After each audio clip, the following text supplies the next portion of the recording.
Good morning, Inspector Bradley. Would you please say the words of the affirmation after me? I solemnly, sincerely and truly I solemnly, sincerely and truly declare and affirm that I will tell the truth, that I will tell the truth, the whole truth, and nothing but the truth. and nothing but the truth. Ms. Graham. Good morning. Good morning, ma'am. You are Inspector David Bradley. Yes, What age are you? I'm 51. And you have 12 years police service Yes. in Police Scotland? Yes, And your current rank is Inspector. yes, Now, having read your inquiry statement, which we'll come to in a moment, I've noted that you joined the Australian Regular Army in 1990 yes, that's right, ma'am. as a commissioned officer, and you were subsequently commissioned into the Royal Australian Corps of Military Police. Yes, And you served there around 14 and a half years. yes, And then you transferred to the British Army yes, and then the Royal Military Police, where you served for another 7.5 years. yes, That's quite a career history. You continued to serve in the British Army Reserve as firstly a Royal Military Police officer and latterly on the Army General Staff. yeah, that's correct. And then you joined Strathclyde Police I did, yes, in November 2011. yes, So you decided to come to Scotland and join Strathclyde Police. I did, ma'am, yeah. Right. And then when Police Scotland were created, we've heard that was in April 2013. You've been a serving officer with Police Scotland since that date. Yes, ma'am, yeah. Now, I think you'll be aware of this. There's a blue folder in front of you, and please feel free to open it up. When I come on to your inquiry statement and documents that I might want you to comment on, they will come up on the screen in front of you. Okay. But in addition, we've provided you with hard copies of things. Okay. Some of the witnesses that we've had prefer hard copies, find it easier to read than the screen, and some prefer the screen. Please feel free, whatever you prefer. Okay, And there should be a copy of your statement in there and a few other documents that we'll come to. Let's look first of all at your inquiry statement, which is SBPI 00408. And as you see, it'll come up on the screen. And it was taken on the 11th of September and the 24th of October this year. And it's 71 pages long.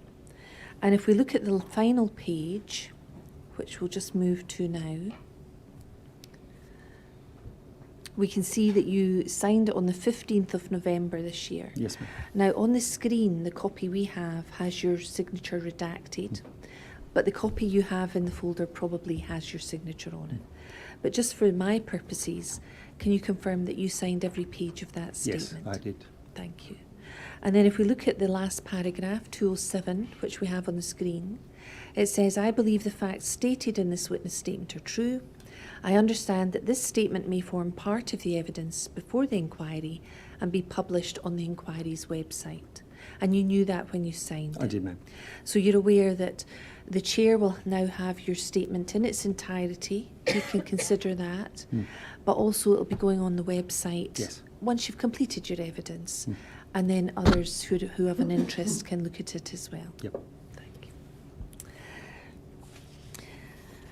you. Your current role with Police Scotland is detailed in your inquiry statement. But let's look at paragraph 5 first of all. And I think in short, I can just say that you are the current head of operational safety training. That's correct, ma'am. And you were posted as inspector in learning, training and development at the Scottish Police College in August 2020. Yes, And you were asked to conduct a review into blended learning opportunities within Police Scotland. Could Yeah. you explain to me what are blended learning opportunities? so that was looking at the opportunities for Police Scotland to make best use of online learning or live teams-based learning or the like in conjunction with live learning opportunities or face-to-face learning opportunities. And it was as a result of a number of inquiry recommendations as well as the pandemic training suspension, which saw fairly large training backlogs. So it was an opportunity to to undertake a review to see where we might make best, as Police Scotland might make best use of those learning opportunities to be able to reduce the pandemic backlog, meet the inquiry recommendations from previous inquiries, and allow ourselves to accelerate and catch up on training lost. So, as with many things in life, when the pandemic was in full flow, was there a pause on face-to-face training for police officers? There was, ma'am, yeah. There was a couple of training pauses around that caused some significant training, face-to-face training backlog. And that would be for health reasons? Yes. Yeah, Yeah. public health reasons. Yeah. And so this is an opportunity to incorporate more online training, is it, as well as the physical face-to-face Yes, training? the opportunity to explore what we could do around reducing people's time away from home, reducing abstractions to operational environments, and as I mentioned, catch up on some of those gaps that we had or backlogs that we had from the training suspensions. And as part of your consideration of that blended learning opportunities, reviewing whether online is appropriate or whether it would be better to be face-to-face? Yes, absolutely. To discuss what would be appropriate or what would not be based off the risk factors around the delivery of that type of training and the effectiveness as well. We've heard some evidence that, well, for example, having people present and maybe scenario-based training is effective, maybe more effective in having that training sink in. Is that something that you're considering? Yes, most certainly. Yeah. And then this paragraph talks about developing test of change related products to assess virtual learning concepts. Could you explain that sentence? Yeah, so part of the project was to look at whether we could rapidly develop a number of products that could be used to both test the concept but also look at some of our key areas of backlog where we might be able to reduce that pandemic backlog whilst testing the product at the same time. And we were able to develop a couple of products to that effect. Can you tell us what they were? Yeah, so one was the Tutor Constables course, which was normally a one-day face-to-face classroom-based course of lectures, which we moved to an online training module that was able to be done in the officer's home location with dedicated training time set aside to allow them to get the same impact. Another was the police staff induction course, which does all of the mandatory briefings for a new police staff member joining Police Scotland. And the third was a live Teams-based sexual offence liaison officers refresher course to allow those officers who already have that skill set to be able to get their updates in their home location, again with protected learning time, but without having to come into face-to-face locations. Excellent. So you're also considering what training officers have had in the past and what skills they already have. Yes. In determining whether online facilities are more appropriate. Yes. Thank you. And then it says here that at this time I also commenced development of the service strength and conditioning programme in conjunction with the Scottish Police College physical education instructors. Yes. Tell us a little about that. So the demands of strength and conditioning for police officers are quite unique. And I'd done some work previously with the College Physical Education instructors about a program specifically for public order officers as we surged an increase in public order capability in the lead up to the COP26 event. Once I was at the college, myself and the physical education instructors put together a broader program of strength and conditioning for both generalist officers and specialist officers, which forms now the basis of the strength and conditioning program that's run during initial training, what we recommend to recruits as well, and then what a number of specialisms undertake based off their unique requirements. So is I'm this... sorry to interrupt, but Inspector, the proceedings are being transcribed by a stenographer. I wonder if you could just try and speak a little more slowly. I can, sir, most certainly. Thank Sorry. you very much. So I was about to say, service strength and conditioning, is that to do with physical strength and physical conditioning? Yes, ma'am, it's physical strength and conditioning. Thank you.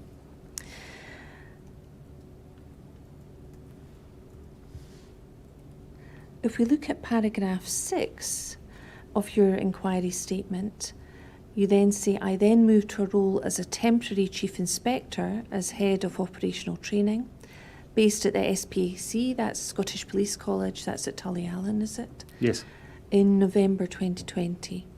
In this post, I lead inspectors responsible for probationer training, operational command training, operational safety training, and 3 command-based operational training centres in the North East and West. I'd like to be clear exactly what your remit is. So if we look at the first, you lead inspectors responsible for probationer training. So to what extent are you responsible for probationers? Whilst I have overall responsibility for that department and the other 5 departments, the inspectors who are responsible for those departments do the detailed specialist work as I do now in my operational safety training role. So as the head of operational training, though, I kept an overview over all of those departments of that period of time. Thank you. So are you responsible for strategy and for meeting with the inspectors who are delivering that training to probationers? Yes, and wider policy issues that might be dealt with at a more senior level. Thank you.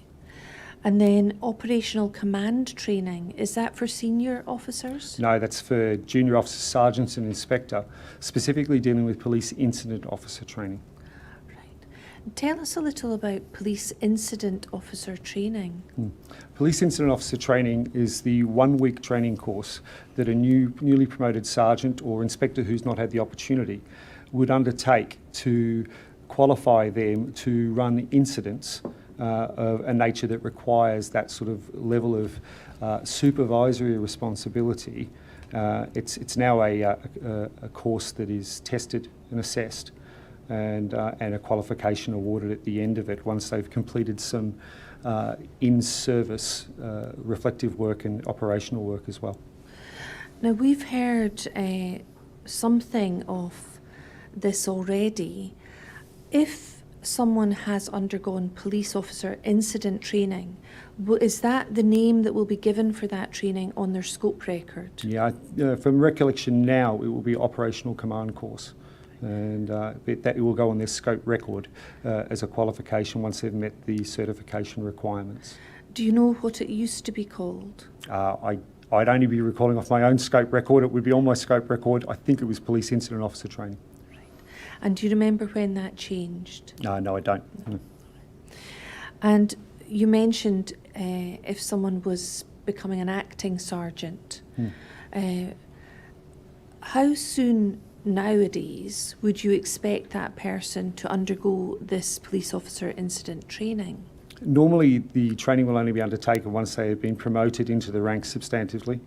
They'll be prioritised for the training course if they are in a position where they might be likely to use it. So response or community policing would be the areas that they'd be prioritised in to get the course. Not normally given to temporary rank or sergeants holding temporary rank due to capacity reasons. What are capacity reasons? Just the numbers attending? Yeah, there was a significant backlog for this course post-pandemic. And it's my understanding that they'll still be looking to qualify all those people that need to be qualified who are currently substantive in role and in getting that qualification through. So they'll be prioritised. And even before the pandemic, was there a backlog for officers? I couldn't say. I wasn't in the department at that stage. Right. And you said that police officer incident training qualifies them to run incidents. Yeah, what does running an incident... To lead an incident, expecting on assumption they would assume responsibility for the conduct of that incident when they got to scene. And can I assume that assuming responsibility is that taking charge of the incident? Taking charge, yes ma'am. So if an acting sergeant hasn't attended the police officer incident training, hasn't been on that course, does that mean they're not qualified to run incidents or lead on incidents? Ma'am, at the moment I'm probably stepping outside my current area of expertise on that, if I'm candid. I haven't been involved in that area of training for some time, so I'd probably prefer not to err Absolutely. If I did. No, if I could. absolutely, we can look into this with other people. Let's move on. So you have become the head of operational training, and we were going through paragraph 6, looking at the aspects of your current role. You then talk about operational safety training. Now tell us about what work you do in your role as head of operational training in respect of operational safety training. Very similar to the other departments.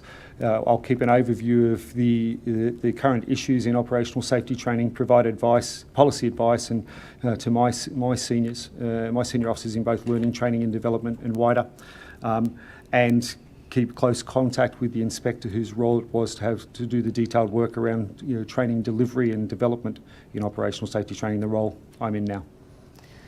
Thank you. And then you talk about 3 command-based operational training centres in the North East and West. And you have overall responsibility for those also. Yes. And are those centres where officers doing refresher training or recertification training are undergoing that training? That's 3 of the locations where they do. There are a number of other locations around the country where recertification training takes place, but certainly those are 3 of the general areas where they'll work out of as well. We've heard that there's one in Glenrothes, or there was in 2015. Yes. Does that still exist? Yes, it does. Is that one of the ones that you have control over? As the head of operational safety training, yes. Yeah, thank you. And you say you're broadly familiar with issues around the inquiry. I understand you've watched some of the evidence of the inquiry. Yes. And you say you were in post for approximately 22 months, and then on finishing your time in the temporary rank, you were moved post to the head of operational safety training. Yes. And that's a permanent Yes. promotion. This is my permanent post. Yeah. Thank you. If we move on, please, to the next paragraph. I think you say there, I then took up the appointment of Head of Operational Safety Training in September 2022. So that was last September. Yes. But realistically, after periods of long leave, I commenced the appointment in January of this year. That's correct. So can you explain what you mean by that? I had a lot of time owed to me after my time in temporary promotion for the 22 months, so I took a significant annual leave break to be able to clear some of that leave before the end of the leave year. So that meant I really didn't take up my current appointment until January. So for the chair's purpose, was it really only in January that you started taking on the role and the responsibilities of the head of the department? Yes, and whilst I was broadly aware of some of the issues in the lead up, it wasn't realistically till January that I took responsibility for the department. Okay, thank you. And you also mention that you have trained and you've done your operational safety training instructors course, and that was in March of this year. So you weren't a qualified training instructor prior to taking on the role of head? Not in Scotland, no. I'd had a number of previous training experiences and qualifications in this field over my career, but specifically to teach in Scotland, I would still need to complete, as I did, the operational safety training instructors course for Scotland. And you've done that in March? Yes. And you've taught as an instructor now on Yes. operational safety training courses? Yes. How many have you done? I think I've done about half a dozen now in the period of time, particularly over our recovery from our training suspension period. And that will be to officers who are undergoing refresher or recertification training? Yes, recertification training. Have you taught any probationers in your time? No, I've not taken the probationer training course at this time. Right. So that's a separate course to teach probationers? Yes. Which you've not undergone at this stage? Yeah. Is that something you intend to do? Yeah, the next course is in April, so I'll have a fairly active hand in that, given the opportunity. Okay. Right. Now, can I ask you a very minor point, but I just want to clear something up. In your statement, you've talked about the Learning, Training and Development Department, and we've also heard evidence from another officer who talked about the Training, Leadership and Development Department, and he called it the TLD, and I think you would probably call it the LTD, and I just wondered, are they the same department? They are, ma'am. I think we went from TLD to Leadership Training and Development to Learning, Training and Development as we currently are. Right. So if the chair's looking at evidence in detail, he can assume they're effectively the same area that we're talking about. Yes. Thank you.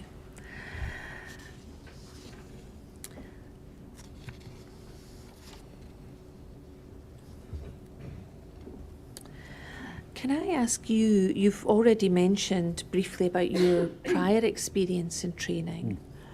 And can we look at paragraph 3, please?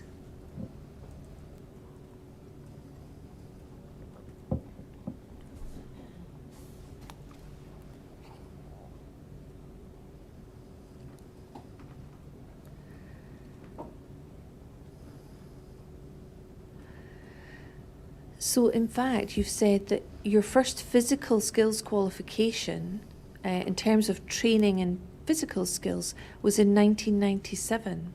Yes. And that was when you were serving in the Australian Regular Army. So you've actually been involved in Australia in a number of training courses. Yes, ma'am, yeah. And you were an instructor in Australia as well. Yes. And are the techniques and skills that are taught in Australia, are they quite different from those that are taught in Police Scotland? Quite the opposite, they're broadly similar. And so how many years were you working as an instructor in Australia? From 1997 to the time I left the Australian Army in early 2003, I was still teaching quite regularly each year. And regularly, how often were you teaching every year? Probably a 2-week course, and they were two or 1 week courses, probably 3 to 4 to 5 times a year. And similar techniques to those taught in Scotland? Yes, yeah. Okay.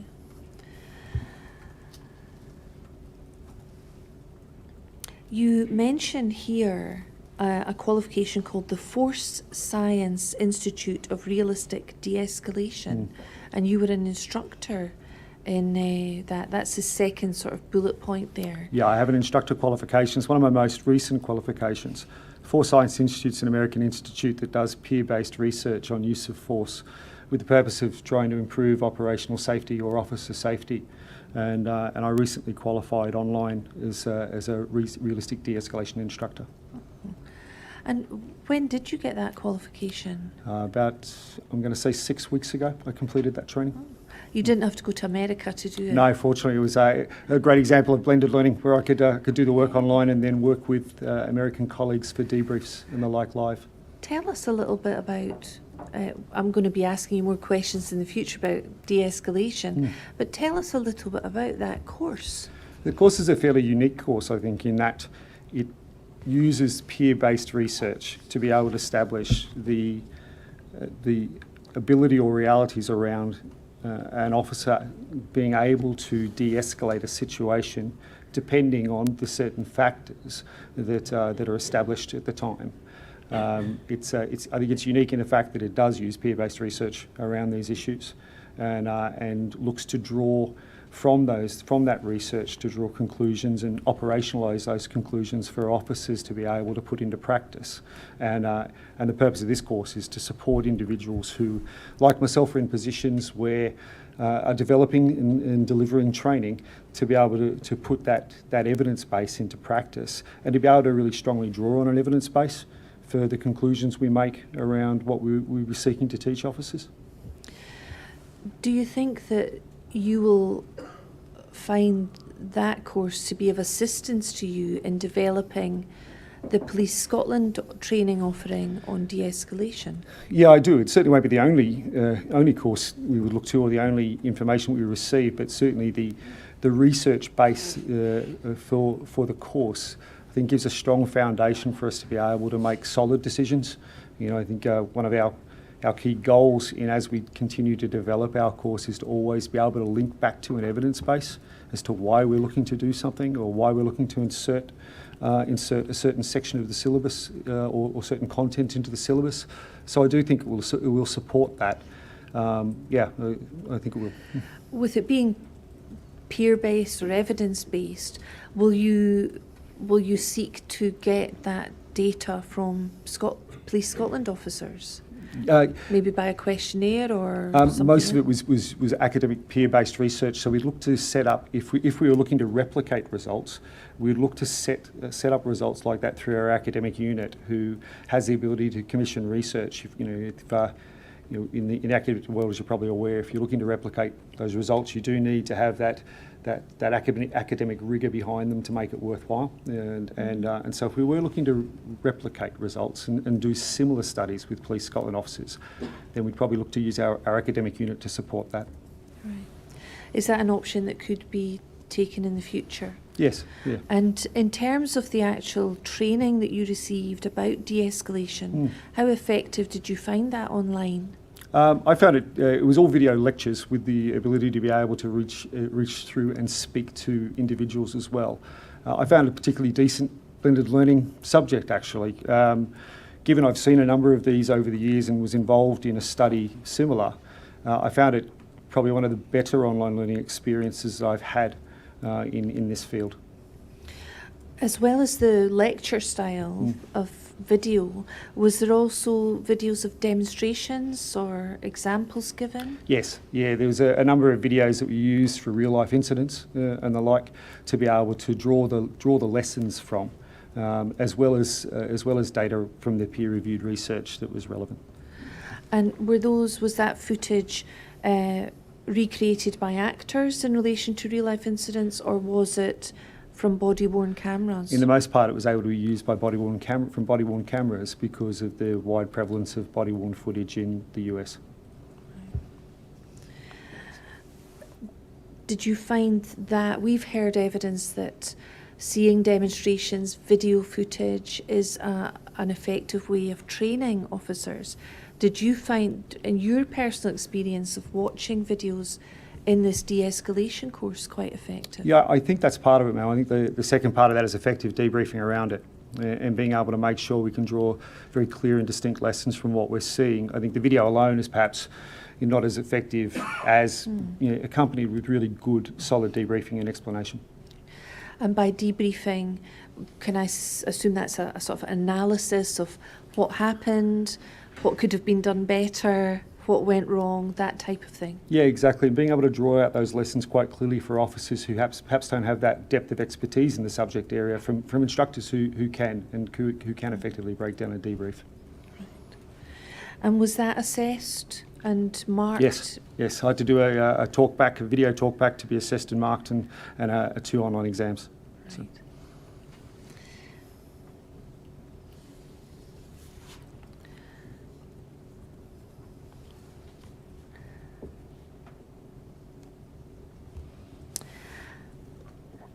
Now, from the purpose of the chair, we've heard evidence in this inquiry about the training which was given in 2015, up to 2015. And we heard evidence from an Inspector Young, who was the head of training in 2016.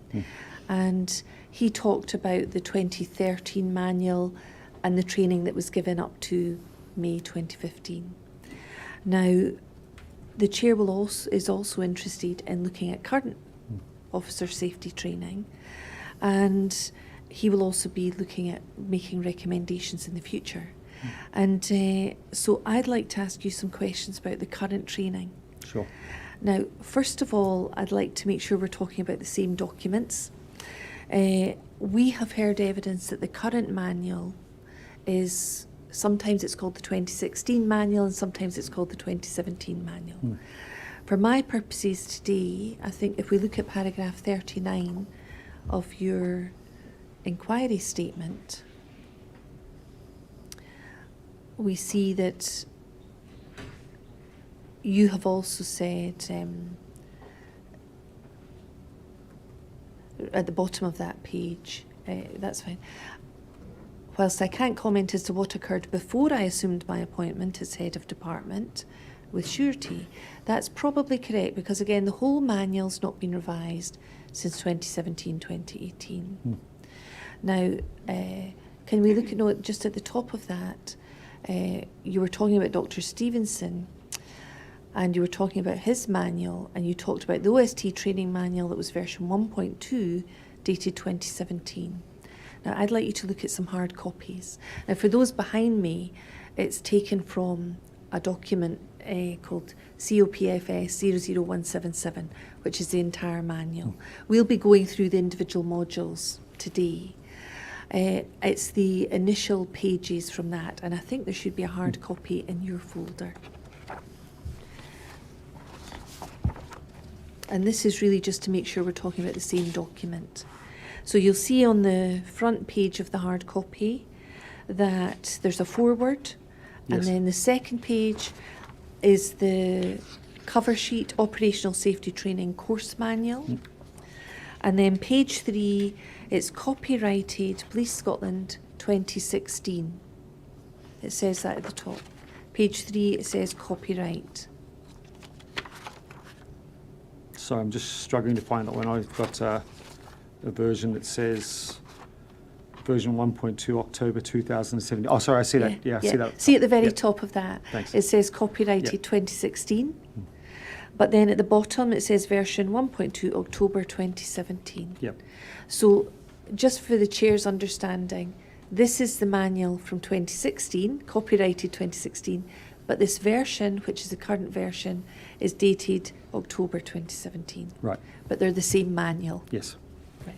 And this is the manual that you're working with now. No, I don't think it is, ma'am. I think there are subsequent minor revisions to that Yeah. that have occurred over time. And whilst it hasn't been a massive overhaul of the manual over the last number of years, I believe there's been some adjustments and amendments to that. And in terms of adjustments or amendments that have been made, are you aware of those adjustments, amendments? I can only speak in broad terms because before I came into the department. So. All right.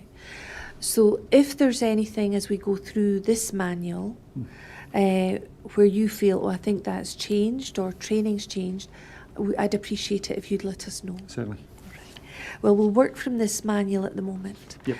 And as I say, any changes or concerns you have, you can let us know. Can we look at the 5th page? And it's actually 5th to 8th that I'm going to go through very, very briefly with you. And this should be the contents of this manual. Now, we've heard about the 2013 manual, which was a previous version. This manual has 19 modules, is that correct? You'll see the contents set out. Yes, that's what I can see in my manual as well. Great. And looking at page 5, we see that the sections are split into separate modules. So on Yes. page 5, module 1 is use of force, 2 is conflict management, 3 is tactical communications, 4 is medical implications and mental health. And then on page 6, we see that module 5 is something called tactical positioning, Yes. and that wasn't a separate module in the previous manual, as we understand. And then 6 is empty hands, 7 is baton, 8 is rigid handcuffs, and module 9 is violent prisoner teams, which again I understand from previous evidence was a brand new module that was added. And then module 10, irritant sprays. 11 is fast straps, and that includes a section 14 which says safe removal of fast straps. Then module 12, spit hood. 13 is searching. 14 is water safety. These are new. And then 15 is personal protection shield, which we've heard evidence is also new. 16 cordons, 17 vehicle skills, 18 tactical report writing, and 19 edged weapons. So it appears from what we've heard previously that this was a much larger manual than was used in 2013. Yes. Thank you. Now, if the chair wishes to read this in detail, he can do that, but I will go through certain specific sections with you as we go through your evidence today. Sure, ma'am. Can we start with,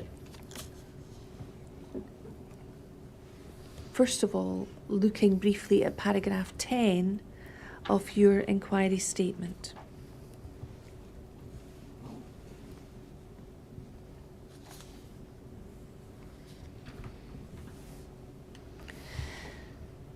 You say here, I've been asked how often the content of the OST manual is reviewed. Review of the manual has just commenced, as at September 2023, and is likely to be ongoing over the next 12 months. The last major review of the OST manual occurred in 2017-2018. In the interim time period, a number of minor modifications have taken place. To my knowledge, this is the first major revision of the manual since its inception. It involves a chapter-by-chapter revision and re-evaluation, and that remains ongoing. Yes. So what we see here is the 2017 manual, but from September this year, you in your role as head have now commenced a major review. Is Yes, that that's correct. Can you tell us a little bit about that? Yeah, most certainly. It's been 5 years since the manual was reviewed. Over that period of time, it's likely that aspects of the training and certainly our understanding of what constitutes effective training have changed. It's reasonable, I think, at this point in time to be able to go back to first principles on that, and as I said, with a real view to making sure whatever goes into our manual is drawn from a solid evidence base and and has a clear provenance. I think it's a smart thing to do, to use our own internal experts on some of these areas of expertise and our external experts to be able to review and make sure that we're delivering the most up-to-date, effective, evidence-based training. As you can imagine, it's not a small undertaking. The manual is quite large, and the department is very much set up as a delivery unit as opposed to a developmental unit, and hence the work takes a bit of a period of time. But given it has been 6 odd years since the manual has been looked at critically, I felt it was reasonable to take a first principle look at it to ensure that what we're delivering to officers moving forward is both fit for purpose and reasonable, and based off that best available evidence base that we can find to be able to draw from. And so you say this will take about a year. The target is to have it ready for the next probationary training course in April. That's a stretch target, but at the moment I'm confident actually we'll be on track to get ourselves in a position where we can look to get a peer review commenced, I would like to hope, in February, March, and with a view that we can get the manual out in April. So at the moment, your goal is to have it for the next batch of probationers who come in. That's right, ma'am, yeah. And if you don't succeed in that, do you think the 12-month period given here is realistic? I think that's realistic. I think I've been conservative in identifying 12 months, and that allows us the opportunity, if we have some bumps along the way, that we can still meet our 12-month target. So would that be a complete review by round with recommendations, or with a full manual implemented? So the full manual rewrite, and obviously it needs to go through consultation and governance processes around that, but we would see a full, completed, reviewed and consulted manual in place no later than September 2023. So you would have the recommended manual by next year, September, and then you would put through governance procedures? No, ma'am, we'd want it through governance by September 23. Oh, sorry, Yeah. sorry. Yeah. So all of that would be done by September? Yep, and we're supported by a small training pause at the moment, which has allowed us to be able to make the best of that by diverting resources into accelerating that, hence why I'm a little bit more comfortable around perhaps the April target of having a full draft ready to go, because we have a few more resources that I can dedicate to that at the moment with the training suspension just commenced. So worst case scenario, if it doesn't happen in April, it would be full manual ready to go in September next year? Yeah, that's correct. And that would be available to consider if the chair wished to see that Yes. at that stage? Yes.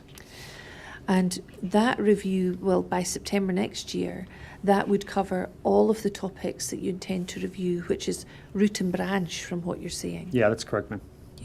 So will that be every part of the module? Yes. All of the modules? That Yes. Yeah.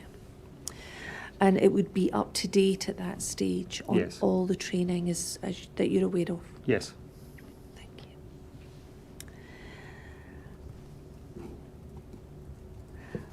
But for present purposes, we can look at this manual, which largely, subject to any, I think you call it minor revisions, that you may want to mention today. We can look at this 2017 manual as could you refer to that as a core document for Yes. training? Yes. We've heard that the 2013 manual was used as a core document from which probationer training, recertification training was all created. Is that the same with this 2017 manual, that probationer training and refresher training is created from this as its core document? That's correct.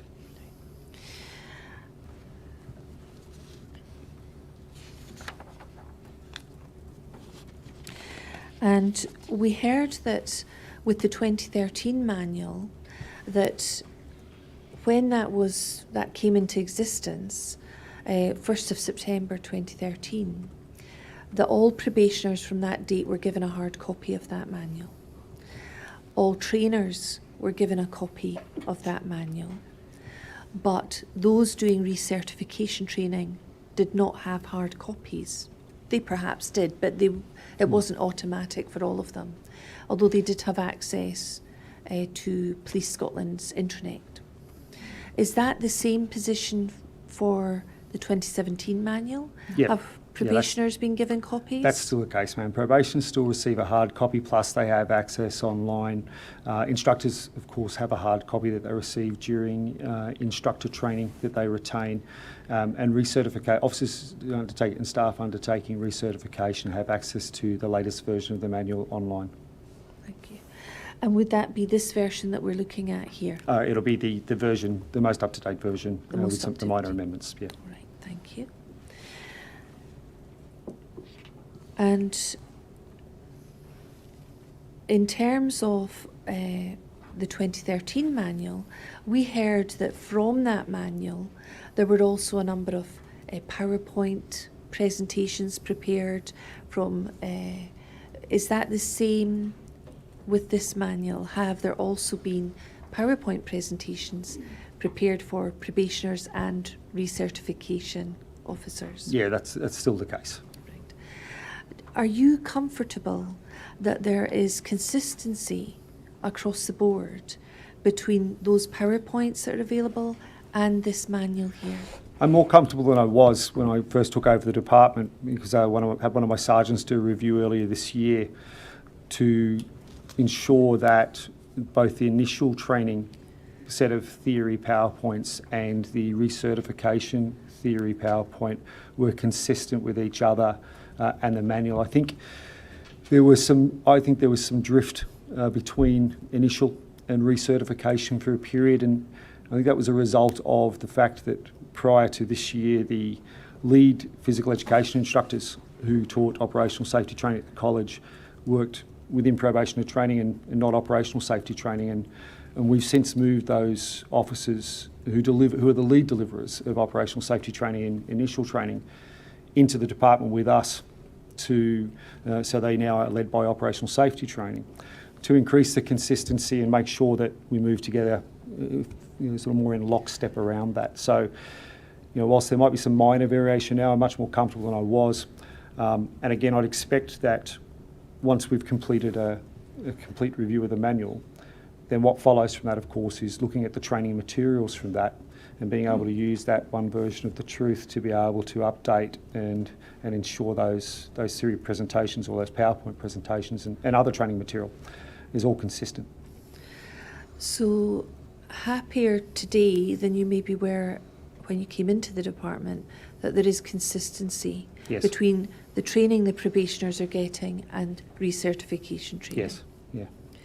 And hopefully next year you'll be even happier about that. I'll be much happier next year. Yeah. Good. And as well as consistency, are you happy about the standardisation of the text and the materials that are out there? Yes, and I think ensuring that there's very solid version control in place, that there's one version of the truth held online. It's been some work over the last 6 to 8 months, and there are lessons actually we learnt from the inquiry, as in the previous years as material was being gathered, that to our mind, we wanted to see a more rigid and more effective assurance process around how we version control and indeed when and where things change in a syllabus and how we document and record those as well. So that's very nice to hear you've learned lessons from the inquiry in relation to training. Could you give us an example? So, for instance, trying to identify when an element of training might have changed and not being able to quite pinpoint, the date, time that a syllabus was changed. So what we do now is we quite ruthlessly record via memo that's recorded that goes out to every instructor that is held centrally in our own record retention systems to ensure that subsequently, 5 years down the track, 8 years down the track, 10 years down the track, if we want to be able to identify a specific date and time that certain elements of training changed, well, we can see what that record looks like and also a rationale of why those decisions were made. So that will improve in the future as well? Yes, yeah. Yeah. And as well as hearing about the manual, hearing about PowerPoint, we've also heard evidence about things called lesson plans. Yeah. Are you satisfied there's consistency and standardisation in relation to those based on this manual? Yeah, and again, I'll be more satisfied as the further we move down the track with the process. They're broadly consistent, but I do think again, as we move forward, there'll be things that get picked up in sequence as we work out of a new core document that we'll be able to then draw quite clearly from to ensure that there is a golden thread of consistency that runs through all of the training materials and documents. Right. But as you can imagine, it's quite a big ask. There is a lot of them, and so it will take some time to be able to work our way through those to ensure that. But that work is ongoing and Yes. something that you're actively improving. Yes. And then we heard evidence in relation to the 2013 manual that there was some uncertainty, perhaps inconsistency, amongst the number of instructors and what they were actually teaching. An example was given of certain instructors who had been taught something in the 90s, liked the technique, and continued to teach it on their own individual instructor courses, training courses. And there had been attempts to improve that situation. Is that something that you've experienced in your role as head of department, that inconsistency with instructors? No, not at all. I'm quite confident their instructors teach to the manual and the teaching pack. I can understand why that happened in the past, given that there was a legacy force issue there, that people were bringing different experiences from different previous services. But it's not been the case now, and I would argue it's probably not been the case for a number of years, actually. They teach off the manual. Where the variation sometimes comes is around how the technique is taught. But I would not expect to see instructors, this time bring anything out into the teaching syllabus that was not taken from our core manual and our core teaching packs. Right. So nothing out of left field, but in terms of what you said about how techniques are taught, what do you mean that there might be variations in that? I think it's really natural that when you have 30-odd instructors full-time plus a number of divisional instructors working part-time teaching in 13 locations around the country from a set of notes, and that they can drift occasionally in how they might teach something. What we do to look at managing that is we run standardisation training days now, where I think the next one's in February, where we bring as many instructors in together as we can to then review those techniques and how they're taught, to try and again generate consistency, or as being as consistent as we possibly can with the instructors teaching it the same way around the country. I'm not talking about very major variations, but I think it is natural that some will teach because they have a different teaching style. And running standardisation days allows us to pull everyone back into the centre again, have some good, solid professional discussions about how things can be taught, and decide on a way forward to ensure that, again, once we send them back out to the regions again and they're teaching 2 courses a week for the 40-odd weeks of the year, that we're getting them as consistent as we possibly can. So these standardisation days for instructors, how often do they attend those? I think we've run I think we've run 2 already this year. As I said, the next one is February. It's a week for us actually in February because we can get a week in February where we'll run through. In fact, that week will be a run through of the current syllabus where we will see and demonstrate the walkthrough, talk through of each of the techniques to again generate that consensus and that understanding of this is how this will be taught moving forward again. And it just recenters the instructors and allows them to go back out going, okay, that's our agreed way forward. And so, yeah, the next one is February for us. And how many instructors do you have? Right now I've got 28 full-time instructors. The number of divisional instructors varies, but it's roughly the same amount, maybe a little bit more. Some are more active than others. Are they all full-time or No. are they? The 28 are full-time and the others are part-time who are drawn from operational shifts and other tasks to support training delivery. Now, we've heard of something called Skills Feed. How often are the instructors being trained? Is it once a year? Is it more than that? Is it you referring to the full-time or the part-time instructors, ma'am? Well, let's look at full-time first of all. Okay, so the full-time instructors are teaching twice a week and so 40 weeks a year. So their schemas around training are quite well developed and they're well practiced. The divisional instructors come in 3 to 6 times a year and work with us. They're less skilled and they're always supervised by full-time instructors. They don't run training on their own, so they're supported instructors.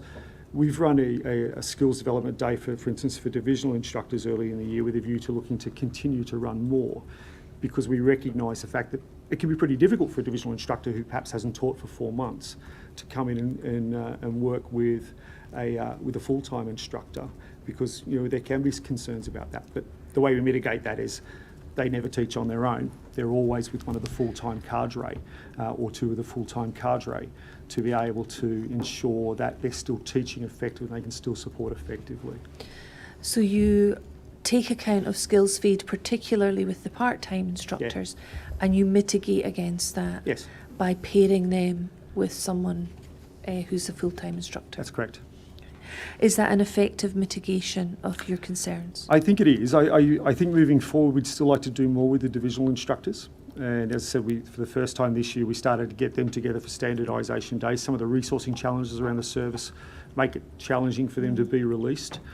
But moving forward we'll still want to continue to do more with them. They welcome that opportunity to come back into the centre and work with the full-time cadre and the supervisors from the department. It's something that I think moving forward we'll continue to do because it's an assurance process, it's a governance process for us that allows us to both deepen their skill sets and but refresh them in where we're at as well. And do you have any views on the sort of optimum regularity in terms of training your divisional instructors, your part-timers? I look to get them in 3 times a year, it's my preference, but I also like them to be teaching more. They're teaching at the moment a minimum, I think, 4 courses a year. We had a meeting last week with some of my senior instructors and this issue arose. And so we'll look at tightening some governance processes around that with the support of our supervisors and our leaders. To try and get them released a little more through the year so that they're taking a course more regularly as well. I think it's an area that I'd like to see tightened up over the next 12 months and as I said, it was raised with me by some of my senior instructors only a couple of weeks ago. And is that something that you'll look at as part of this overall review? We won't wait for the review. That'll happen in the next month or 2. We'll put a draft policy together and seek approval through our seniors to be able to gain support from the divisions. And again, I really understand that it's quite challenging in the resource environment to release these instructors, but I think it's really important for their development moving forward to be released at regular intervals so that, as we said, we minimise their skill decay and support them in their own development as well so they become more effective instructors over time. Thank you. We've also heard evidence in relation to the 2013 manual that in addition, during some of the locations for training, there were posters and notices up that would be an aid to training. If I could put it no more highly than that. Is that something that you have, standard posters that go up in training locations? Those posters are still around in many instances. I don't think they've been refreshed for some time. So again, coming out of a new core document gives us the opportunity to be able to refresh other training and teaching aids like those type of posters as well. So once you've reviewed the manual, you'll be able to standardise any documents or posters or texts that come from this core document. Yes. Thank you. Is there anything else that you use as a document or a means of training that I've not mentioned already? No, I think the lesson plan / teaching packs, the PowerPoints, the theory PowerPoints, and the core document, plus of course physical training aids. You know, we look to enhance our physical training aids and make them as effective as possible for officers to get their hands on and use, so that an operational first aid is probably the best example of that. So they're using the equipment that they use in the operational environment, in the recertification, and they're using it on training aids that can replicate as best as possible some of the operational circumstances that they're going to be using the equipment. So we've heard about PPE like batons and sprays, but that's part of operational safety training. Yes. And we have had in the hearing sort of mock versions of those things. And we've also heard of things like a valve which goes over the face in first aid. The bag valve mask, or certainly the hard face mask in our operational training.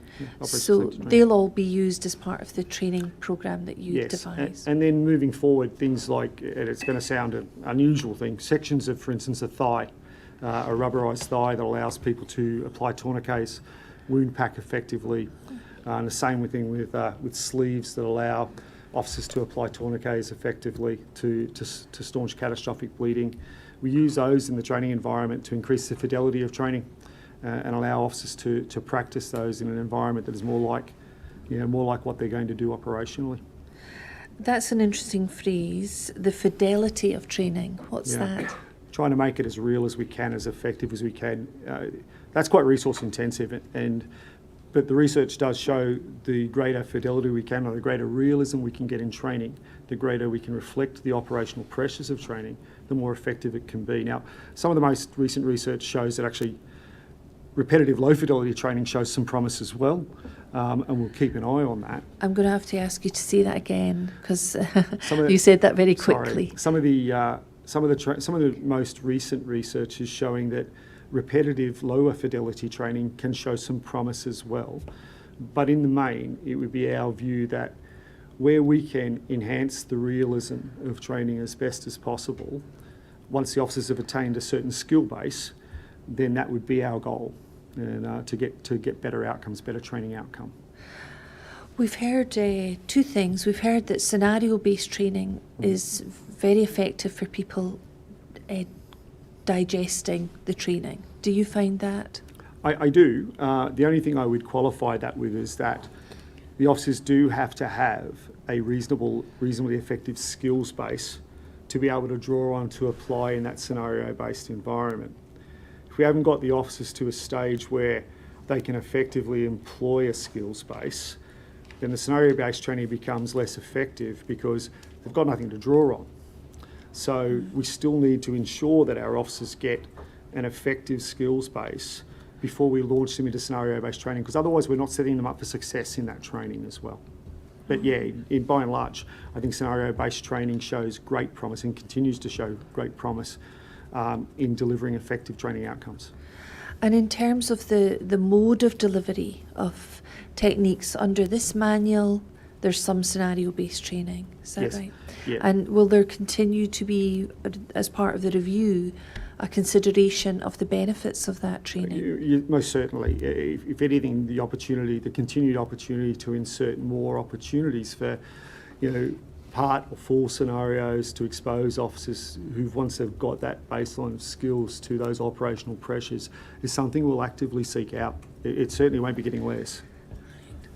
And the other thing that we've heard some evidence about is that during training, if a fellow officer is pretending to be the subject or such like, that they would not wish to hurt or injure their fellow classmates. And it can be very difficult to recreate realism in training. Is that something that you take account of? We do, and unlike our England and Welsh colleagues who do use officers, trainees as role players, as the role players in the scenarios, we don't. We use our instructors. The reason why we do that is for exactly the reason, one of the reasons that you mentioned there about they're more realistic. We find it safer to use our instructors as well because they're more versed in being able to measure and mitigate how they respond to the officer.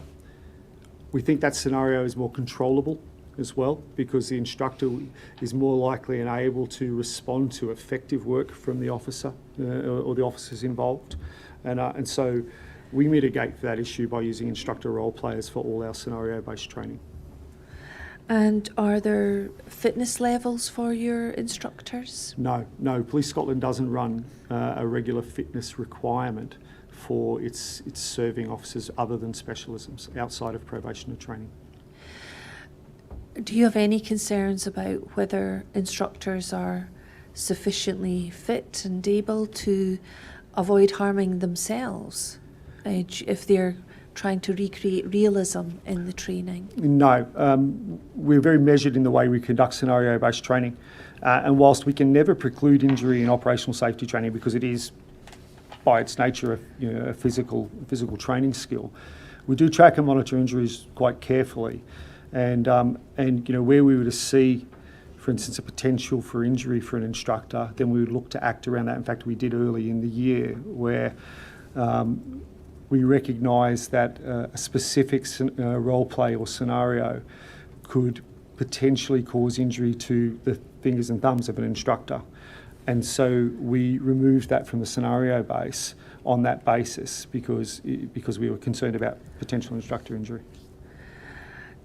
And so if you have concerns about instructor injury and you remove a demonstration or a scenario-based example from the curriculum, does that cause you any concerns in terms of providing officers with sufficient training?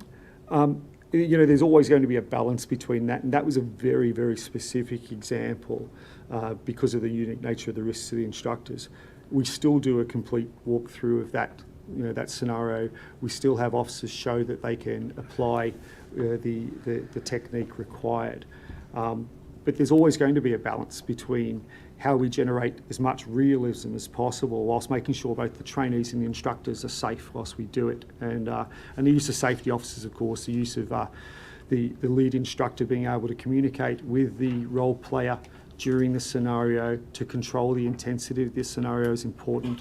And of course, the instructor will only will control and moderate the scenario to ensure the safety of the students while still trying to get the best learning opportunity out there.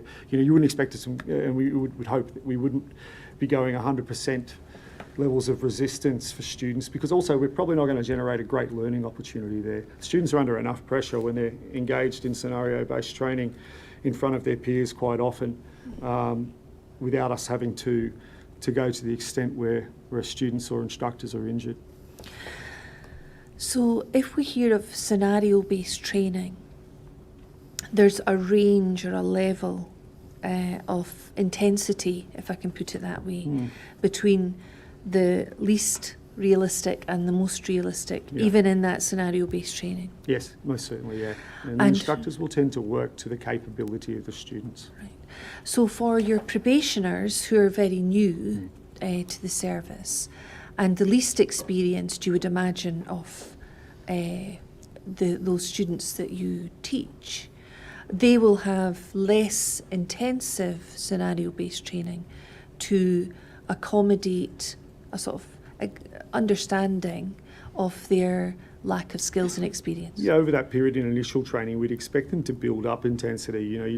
You start quite low level and then build up those levels of resistance as indeed the individual students are comfortable as well, because some of course come with previous experiences and like some handle the scenarios better than others. And as I said, it's one of the real advantages of using instructor-led scenarios. So the instructor can better tailor the learning response to the students that they have in front of them.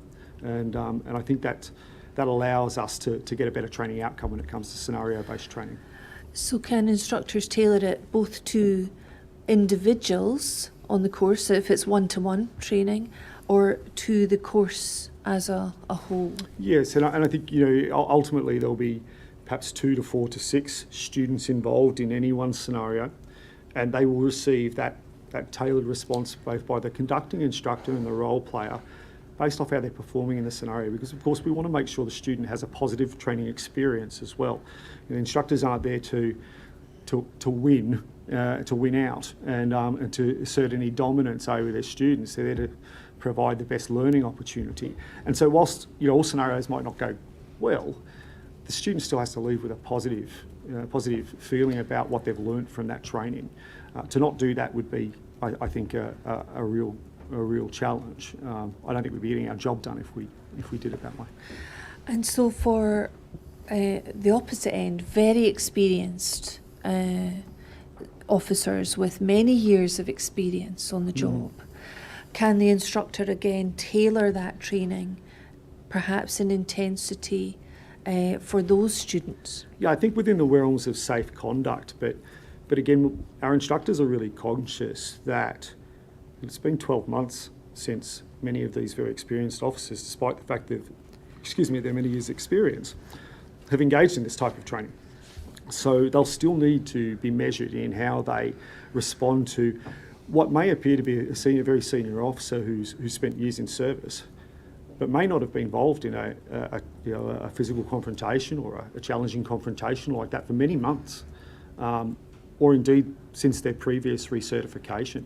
So we still need to be conscious, even with the officers that we get on recertification, that this has to be a positive learning experience for them. This is their one time of the year where they get to refresh those skills and gain confidence in their ability to be able to go back out in the operational environment. And even those officers who are not in frontline response duties or community policing duties are being used regularly for events now. So for them, it's just as important, although they won't be getting the regular exposure than our response officers perhaps will. So within the realms of what's safe and within the realms of what we're seeing from the makeup of the recertification course, because instructors know where these officers are coming from, they'll still tailor the training output so the attendees can get the best out of it. So the instructor can see who's involved in the course and can tailor it, perhaps building in intensity as the course develops, depending on their experience and skills and the way they're developing the training. Yeah, and how the students are responding to the scenario as well. You know, that intensity can change depending on how effective the students are in dealing with it. Thanks. Can I ask you to look at something else now, just to clarify for me what it is? It's PS 18569.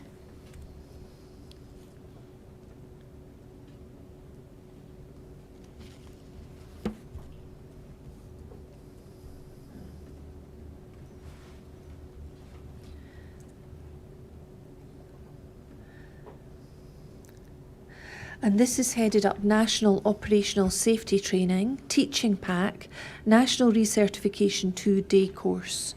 Now, we've heard other evidence that nowadays recertification is over a 2-day period for officers. Yes, that's correct. And does it incorporate first aid? Yeah, it's about the first morning is first aid, the next day and a half is operational safety training recertification, taught by the same trainers. Yeah. So we heard that previously it was 1 day a year, it's now 2 days a year. Yes, yeah, it is. We were, I think, one of the first forces in the country to move to a 2-day training model. The rest of England and Wales is following at the moment. I think there are still forces down in England and Wales that are on a 1-day training model, but the rest of the services are catching up with regards to that. And so, for the benefit of the chair, is this the teaching pack that's given to instructors? Yes, that's a version of the teaching pack. It has been updated since I think this has occurred, but that's the pack that each instructor can access to conduct the recertification course. And are they given hard copies of those? Yes, yeah, they can access or hard copies. Something like this? Yes. And does this set out the timetable for day 1 and 2? Yes. And what they're expected to teach on that course? Yes. And as we move down pages,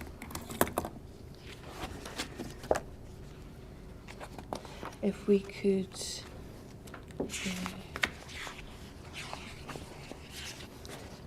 look at page 13, first of all, please.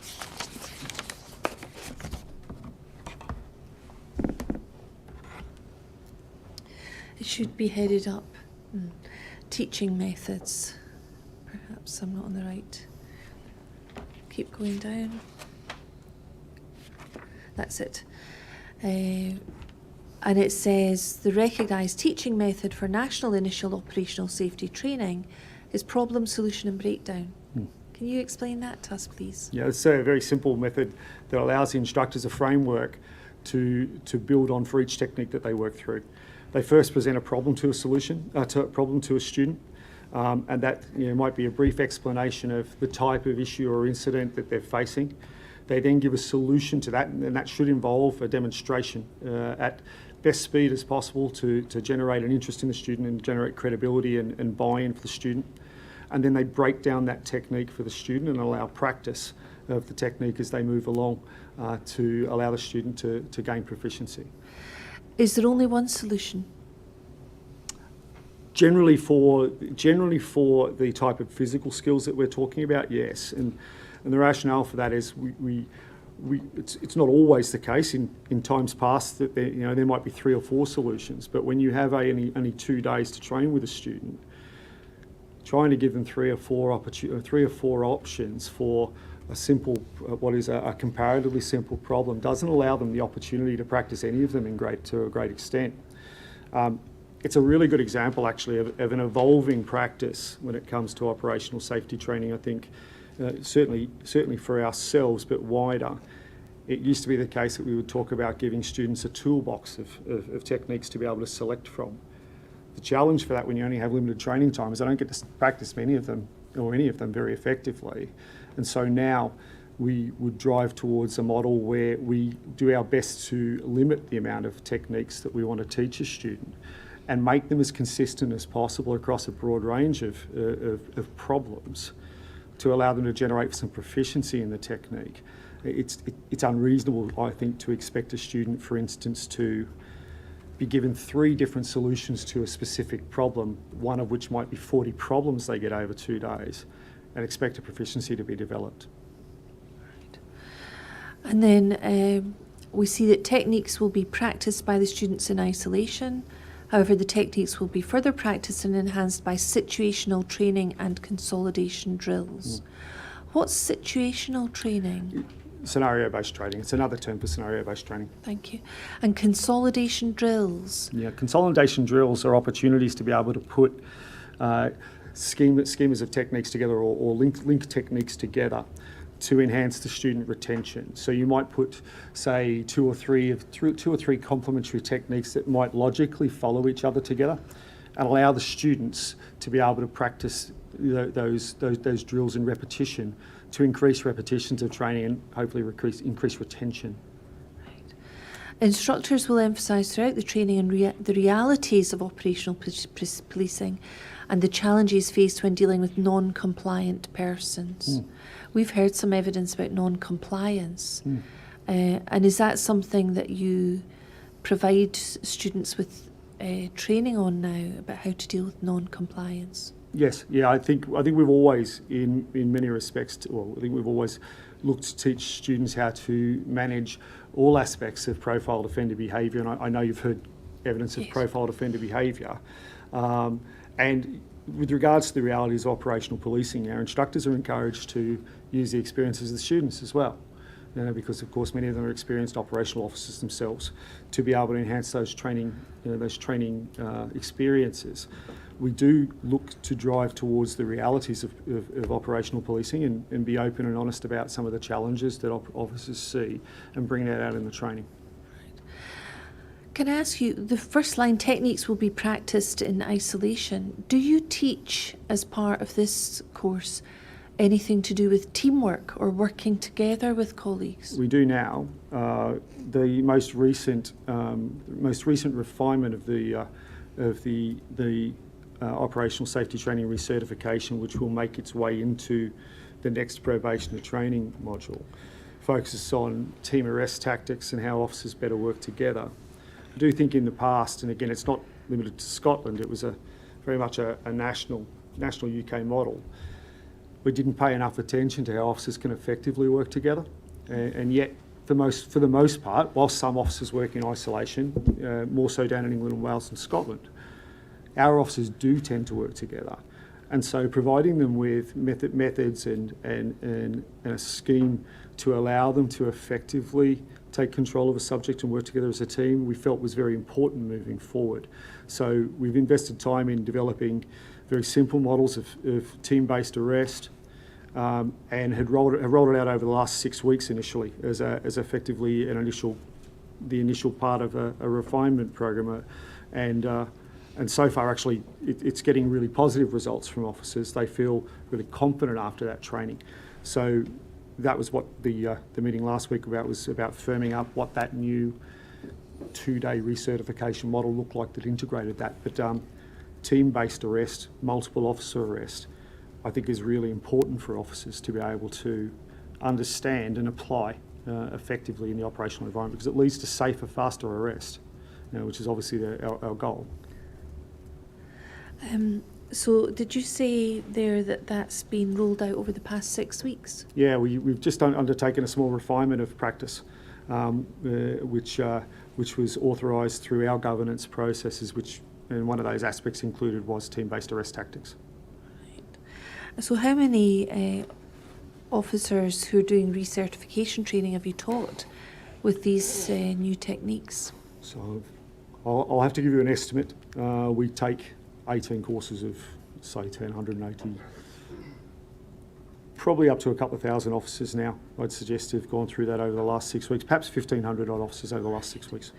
And you said that was you were getting positive results. Yes, Are you... high confidence rates in their ability to apply team-based arrest techniques in the operational environment. And could you briefly explain what those team-based multiple officer arrests are? Yeah, without going into the specifics of the tactics, it gives the officers a very clear identification of what their role is. And often what we see when we see officers having to arrest a non-compliant subject in particular is that they operate in isolation. And you'll have seen it on videos that you see on social media of officers trying to effectively arrest someone who's resisting. You might, for instance, end up with both officers dragging the subject either side. That's not an uncommon thing. You might see one officer get a handcuff on, for instance, before the subject is under control. What we're looking to do is give officers a real clear guide as to what their specific role is in that arrest. And whilst it's not going to be perfect by any means, none of these matters are, it does give them a much better, clearer, simple role for them to be able to perform that works together rather than against each other. Because unfortunately that's what can occur if they are working in isolation between themselves on either side of the subject, and if they don't have a clear idea of role, they can end up working against each other, inadvertently. This allows them to work better together, and as I said, hopefully lead to a faster, safer arrest. And when we're talking about multiple officers, would that be 2 officers or more, or is there a... 2 officers, because that's how we operate normally, with some discussion about what the role of the 3rd officer is, should they arrive as well.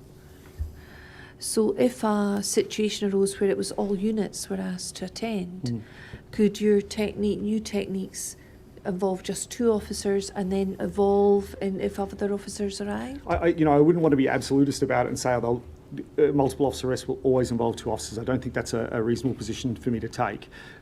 But as officers develop proficiency and they continue to come back to us and they continue to get comfortable with those sort of techniques, then we would hope to use as least officers as possible. That's going to depend on impact factors, and again, I know that the inquiry's heard discussions on impact factors and the challenges around that. No circumstance is going to be the same, but it at least gives the officers a really strong, simple set of roles that they can apply in the operational environment to hopefully generate faster, more effective arrest. And so this has been incorporated into recertification training in the past 6 weeks. Has something else slipped out of the recertification training programme? We took out a number of techniques that were very traditional, complex motor skill based techniques. And again, when we talk about wanting to draw from evidence-based practice, we know that complex and fine motor skills techniques can be really challenging for officers to employ under pressure. So where we can, we've looked to continue to reduce those techniques and replace them with more simple gross motor skills based techniques that the officers have more opportunity and are more likely to be able to recall under operational stress and employ. So that's what dropped out, to be able to do that. And we'll continue to work towards that as a goal, because the minimal amount of techniques we can teach that are gross motor skills, that are consistent, that are able to be practiced across different environments, allow us to give the officer the best opportunity to be able to recall them under operational pressure. I mean, some of those techniques that we withdrew have probably been staples of policing tradition for decades, never really been critically reviewed. No one could really provenance them as to their effectiveness. And of course, our research and our qualitative and quantitative data says that they're not effective. And so will this multiple officer arrest, these techniques, will they be incorporated as part of the overall review into the new manual? Yeah, the sections on those techniques and the others will be in the new manual. So after 6 weeks, is the feedback, the results so clearly positive that you will incorporate these into the next manual? Yeah, I'm fairly relaxed about it. As long as the feedback remains consistent, because we check it on a monthly basis.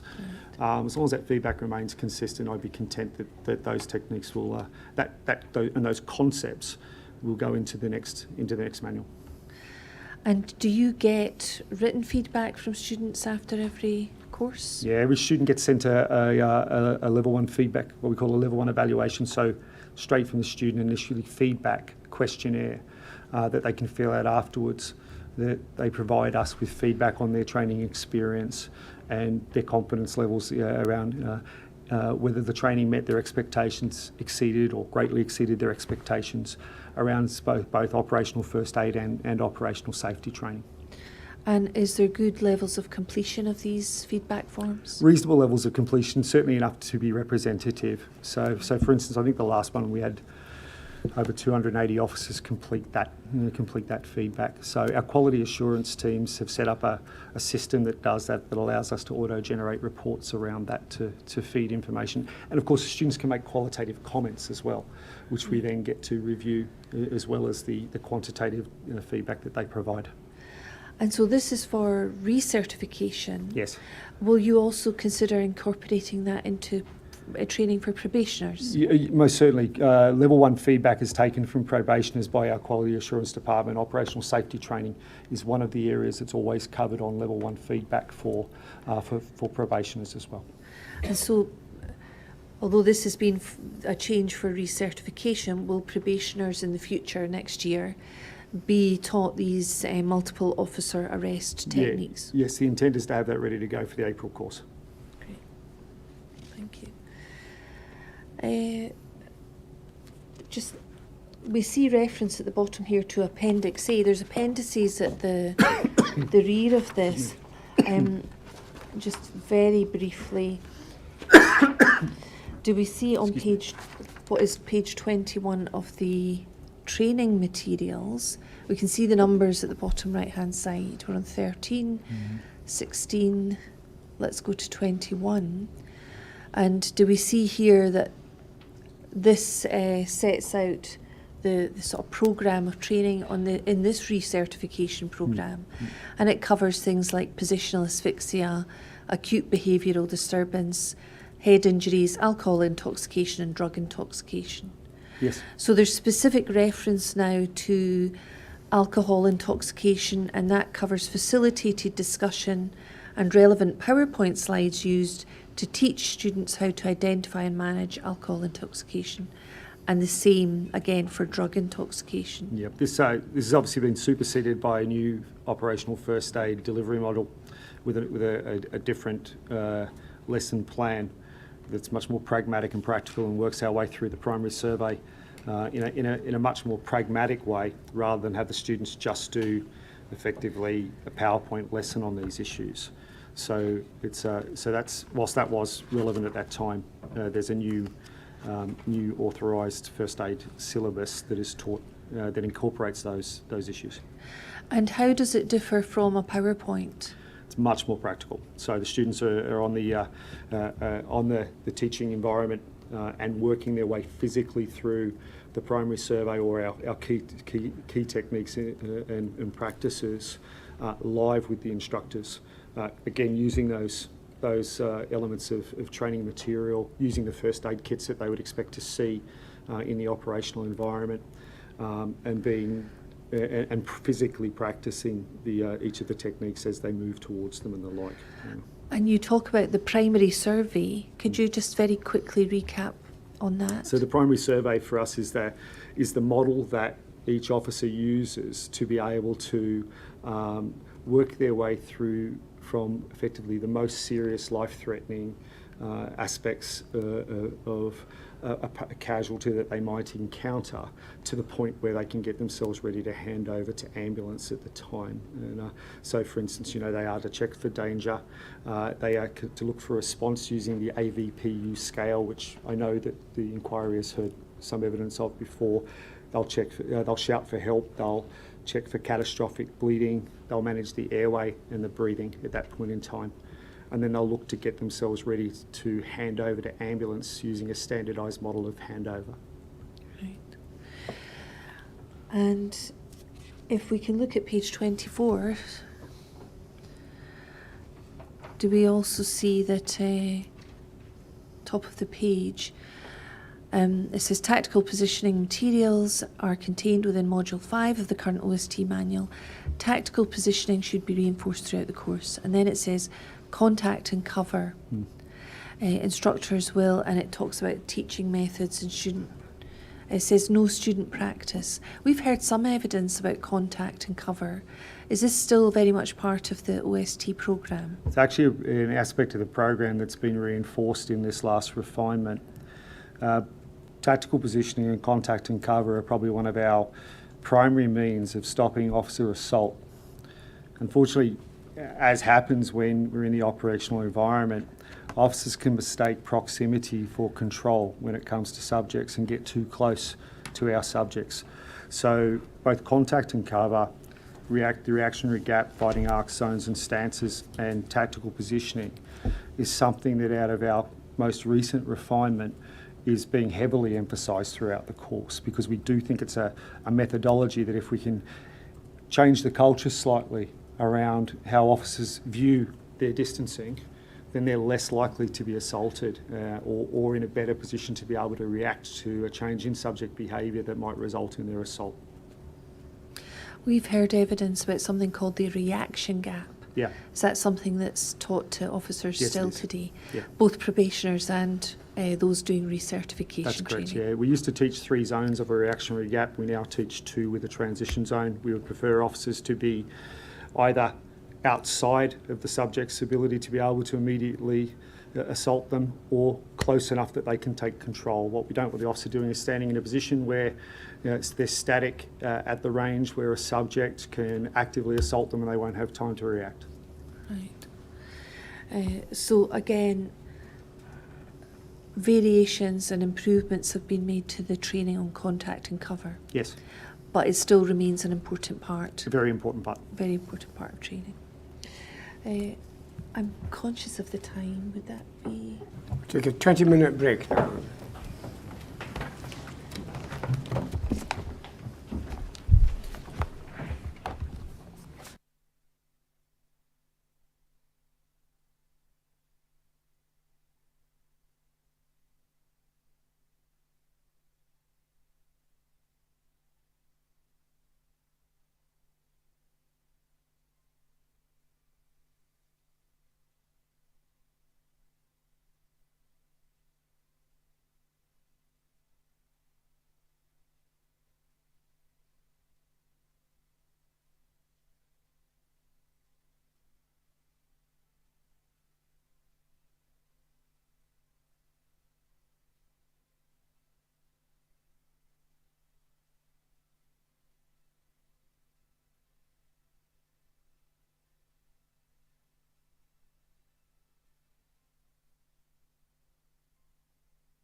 Ms. Graham. Thank you. We were just looking through this document about the recertification pack. Could we look at page 36 on the actual document, which starts day 2 lesson plan.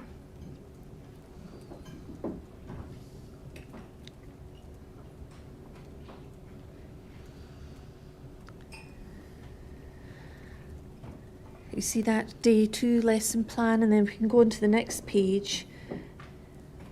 Do we see that here it sets out a sort of example of what that would look like? The learner will be able to explain the theories, principles and concepts relating to OST, particularly in relation to the National Decision Model, Tactical Option Model, ECHR and Police Scotland's criteria for the use of force. Yes. So the use of force is still is that a fundamental part of the training programme? Yes. Yeah. And it says the learner will be able to demonstrate appropriate techniques and procedures, and it says demonstrate correct edged weapon tactics in line with the current operational safety manual. Yes. And I think we looked earlier this morning at module 19, which is edged weapons, and but the techniques mentioned in that module in the manual be the sort of things that you'd expect the learner to demonstrate. Yes. Yeah. And there's a comment there, references used, and again there's a reference to the manual, instructor's guidance, teaching pack, risk assessments and PowerPoint. The only thing we didn't mention earlier today was risk assessments. Can you explain what that is a specific reference to? Yeah, the risk assessment is a risk assessment that's completed for the operational safety training program that identifies the risks, the training risks around the conduct of training and how we conduct training in a safe manner. And then there's comment there in the table, resources and equipment required.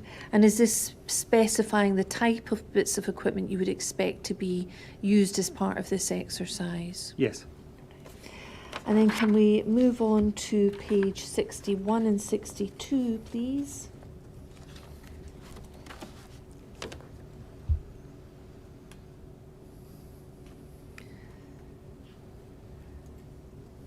And 61, we see a reference to knife defence. So again, that's being referred to as part of this programme.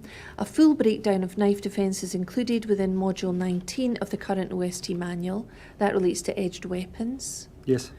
And the instructors will demonstrate and explain knife defence using teaching method 3. Yes.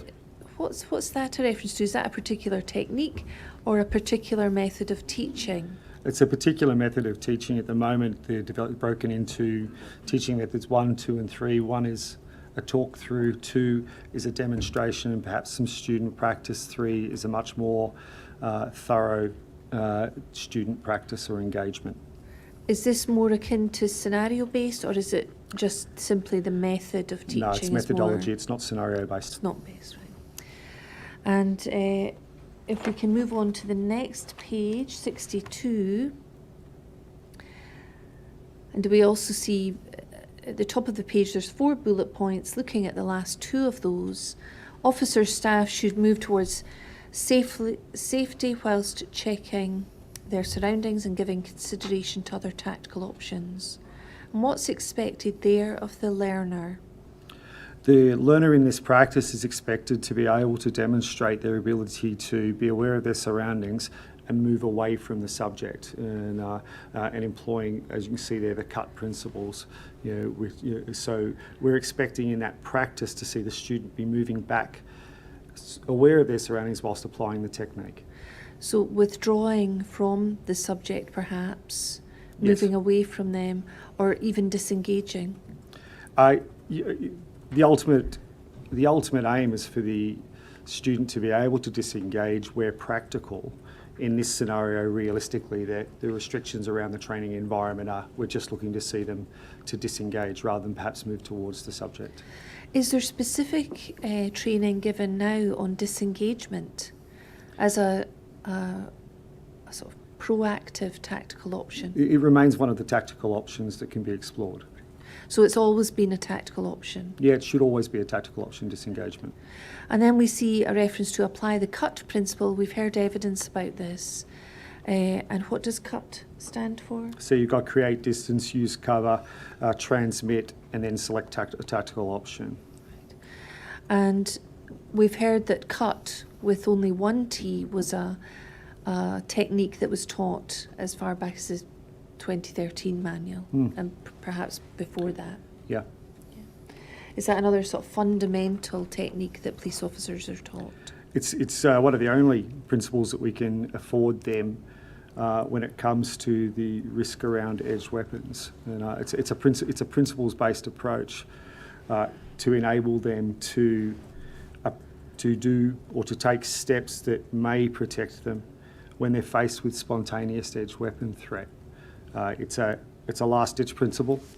It's not a proactive principle, and it's kept simple deliberately because we're faced with edged weapon threat. Officers are suffering from a significant potential cognitive load at that point of time, so it's not specific. It just gives them a set of principles to be able to apply.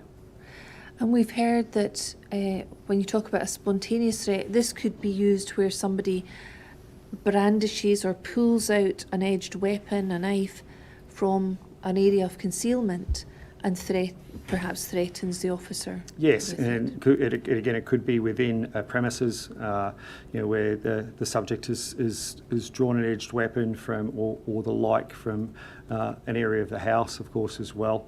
That's the principle that we give them, or the principles that we give them around how to react to that. However, I'd caution against its application in a preemptive environment. It is designed to be a reactive strategy, and we should be really conscious of the challenges of trying to apply that in particular environments as well. And what are those challenges? If we take, say, for instance, an open environment, the first principle around creating distance, it's difficult for the officer to create distance from a subject because they're reacting to the subject's actions. So there's going to be an immediate delay. The delay from the research says we're probably talking about 0.3 of a second for the officer to recognise that something has changed, that there is a threat. In that time frame, the subject can cover about 7 feet if they're moving towards the officer. We then need to factor in the reaction time of the officer, or the decision time of the officer, to be able to consider personal protective equipment or their own actions, and then indeed do that. So say if we were to add another period of time where the subject is continuing to move towards the officer, if the officer chooses to back up at that point in time, for instance, be it in an open or a closed environment, the subject is moving faster than the officer. The officer with their equipment and the like is perhaps moving at best, backing up at about 8 miles per hour. The subject's probably exceeding that in the first few steps. So it's quite easy for our subject to close the distance on an officer quite quickly. We, of course, when it comes to unarmed officers as well, need to consider the PPE that they have at their disposal to be able to mitigate that sort of threat. And when it comes to edged weapon threat, the PPE that unarmed officers have at their disposal is not best suited to managing edged weapon threat. So that'll be the challenges, a couple of the challenges around creating distance in an enclosed environment, such as a flat, a stair, or the like. Then you have the challenges of the environment.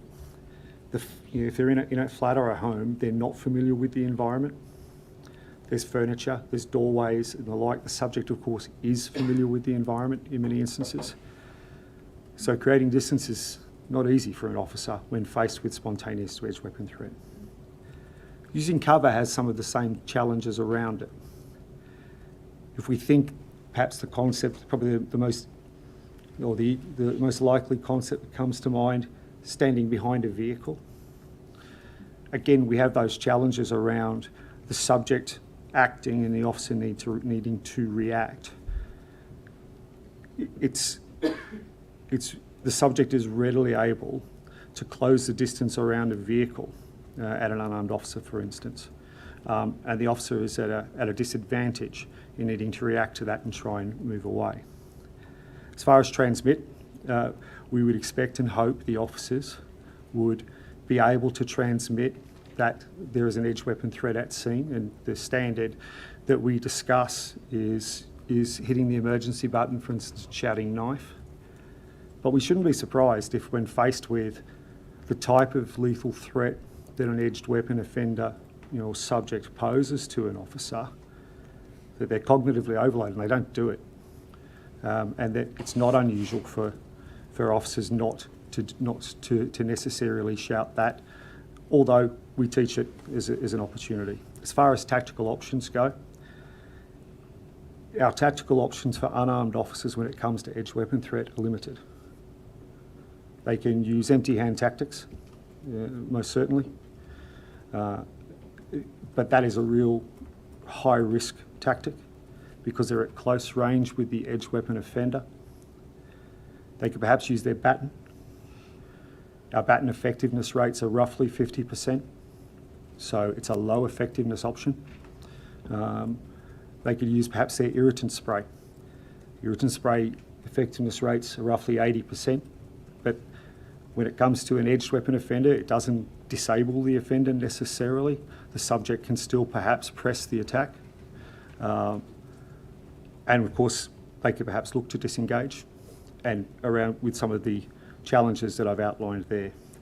So it's why I say the CUP principle isn't a preemptive principle. It's not a principle that we use to mitigate risk to send officers to edge weapon calls.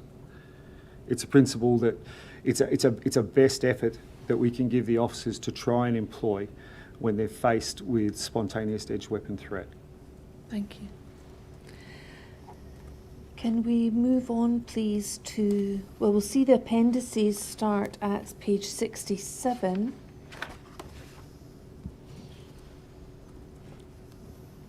The timetable is set out in Appendix A. B follows on, and then I'm interested in page 71, which is Appendix C. And this should be headed up scenarios. And does this set out the scenario-based training that officers are now given on the recertification course? Yes. Yeah. And it says there, instructor to student ratio 1:9. Is that, you mentioned different ratios earlier. That's our standard recertification ratio is 1:9, and as well, if I can highlight that this is the scenario pack that's also used in the initial training course as well. So is this the same scenario training Yeah, that's given to probationers? Yes, we draw from the same set of scenarios. It's only the application that changes. Right. And obviously subject to what you said earlier about instructors tailoring particular intensity of programmes and examples, Yes, ma'am. depending Yeah. on the students. And then there's the table sets out the aim. On page 71 it says to provide students with realistic scenarios in which to apply learning from the OST initial course. And then overview is given as these scenarios are written to replicate violent and or life-threatening incidents and designed to provoke a response from the student. They're not strict and can be adjusted to suit learning needs and or training venues. Students can be deployed either in pairs or individually. However, most scenarios require pairs. Yes. And would that, in a sense, replicate what would be likely to be happening operationally? Yeah, it represents the most likely deployment model for most of our officers involved in responding to incidents. Right. And then there are instructions given in relation to those of that overview. And then debrief considerations. And there are a number of bullet points mentioned there. We can see them on the screen. NDM, National Decision Making Model, officer response, excuse me, decision making under pressure, dealing with conflict, rationale for use of force, human rights considerations, powers and policy in the use of force, identification of behavioural indicators, for example, person in crisis, etc.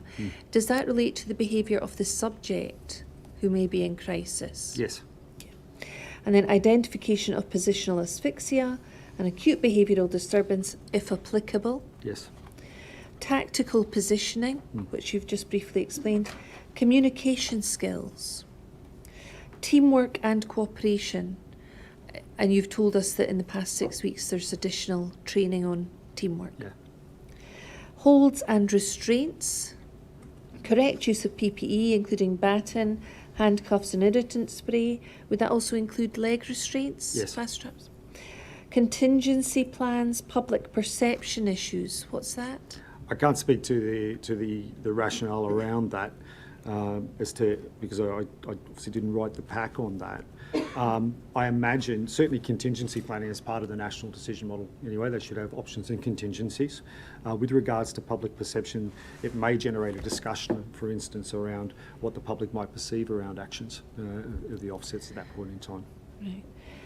And then again, we see recognition of ABD, which is acute behavioural disturbance, positional asphyxia, etc. So that's repeated again as the last bullet point. And then if we look at, I think page 73 has the index of the practical scenarios. Are they all taught? Are they? No. The instructors in the current version are able to select from a bracketed number of scenarios to do within recertification based off the profiled offender behaviour section of the recertification that they're working with. So we give them a steer that they can select, for instance, one of 3 or one of 4 options to move through profiled offender behaviour as part of the program. Are there scenarios which are more commonly taught or less commonly taught? I'd have to go back and have a look at the running sheets to have to be able to get a view on that. So in terms of selecting any number of the 19 scenarios that are listed here, is that down to the individual instructors? Only within the bounds of what we give them with regards to the brackets for each profiled offender behaviour. And we wanted to give them a steer as to the type of incidents we expected them to run as scenarios, depending on where we're at in the program. But we also wanted to give them instructional flexibility to be able to move between those scenarios between recertifications. They all get recorded on the running sheet for what they used. Can you help the chair understand what these brackets are? So, for instance, it might be that when we're dealing with a certain profiled offender behaviour, such as assaultive resistance, that we might see them use scenario 6, a warrant at the door, scenario 10, a licensed premises, or if we're dealing, for instance, with passive resistance, we might look at scenario 8, passive protest. So it allows them to tailor the scenarios to the area of the program that they're presently operating in. Would the training, I'm interested in a vulnerable person in the street, mental health, that type of thing. Is that something that's commonly used? Yeah, it's certainly, particularly in initial training. And but again, for recertification, I'd have to go back to the running sheets to look at the data on that. Right. I'm also interested in non-compliant knife, number 13. So is that someone with a knife who is not complying with the instructions from the police? Yes. Yeah. Is that used, Cot? Again, ma'am, I'd have to go back to the running sheets to have a look. All right. Well, the chair can read all of these in due course, but could I pick one or two and ask you to give some Please. further detail?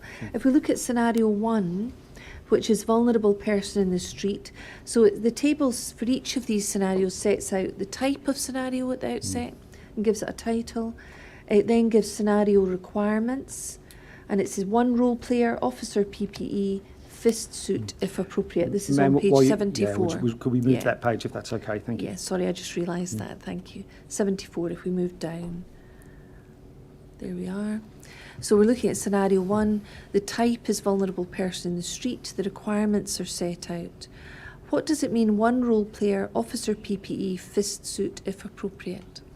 The fist suit was a suit that was purchased a couple of years back, which is a protective suit for officers, for the subject officer, which provides them with some personal protective equipment to mitigate injury for the officer. They're available for officers to wear, for the trainers to wear, should they be required for for the thing. It's actually that particular type of suit is not so much in service anymore. We don't see it used in recertification, but when this scenario pack was written a couple of years ago, I presume that they did. Right. When it says one role player, is that a reference to the instructor? There'll be one instructor taking on a role, or does it mean one participant officer? One role play means one instructor, ma'am. One instructor. And then will there be two officers carrying out the scenario, and they'll have their PPE with them? Yeah, there's an incident like this would normally be briefed to two officers. In many of the scenarios, we might take the option to provide two other officers available in PPE that the initial two officers could call on to simulate the ability to call on assistance should that be required as part of the scenario. Right. So the scenario training can actually envisage a situation in operational terms where reinforcements or additional officers are available. Yes, and you recall about the concept of trying to make it as realistic as possible.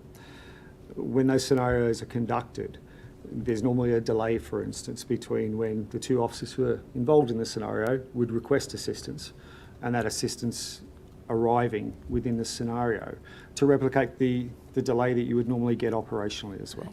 Okay. Then student brief, this will be for the officer undergoing training. The control room have received a 999 call from an unknown person via mobile phone. The caller states that there was a person in Main Street annoying members of the public. No further details were obtained as the reporter's mobile cut off. You have been tasked as a uniform response to the incident.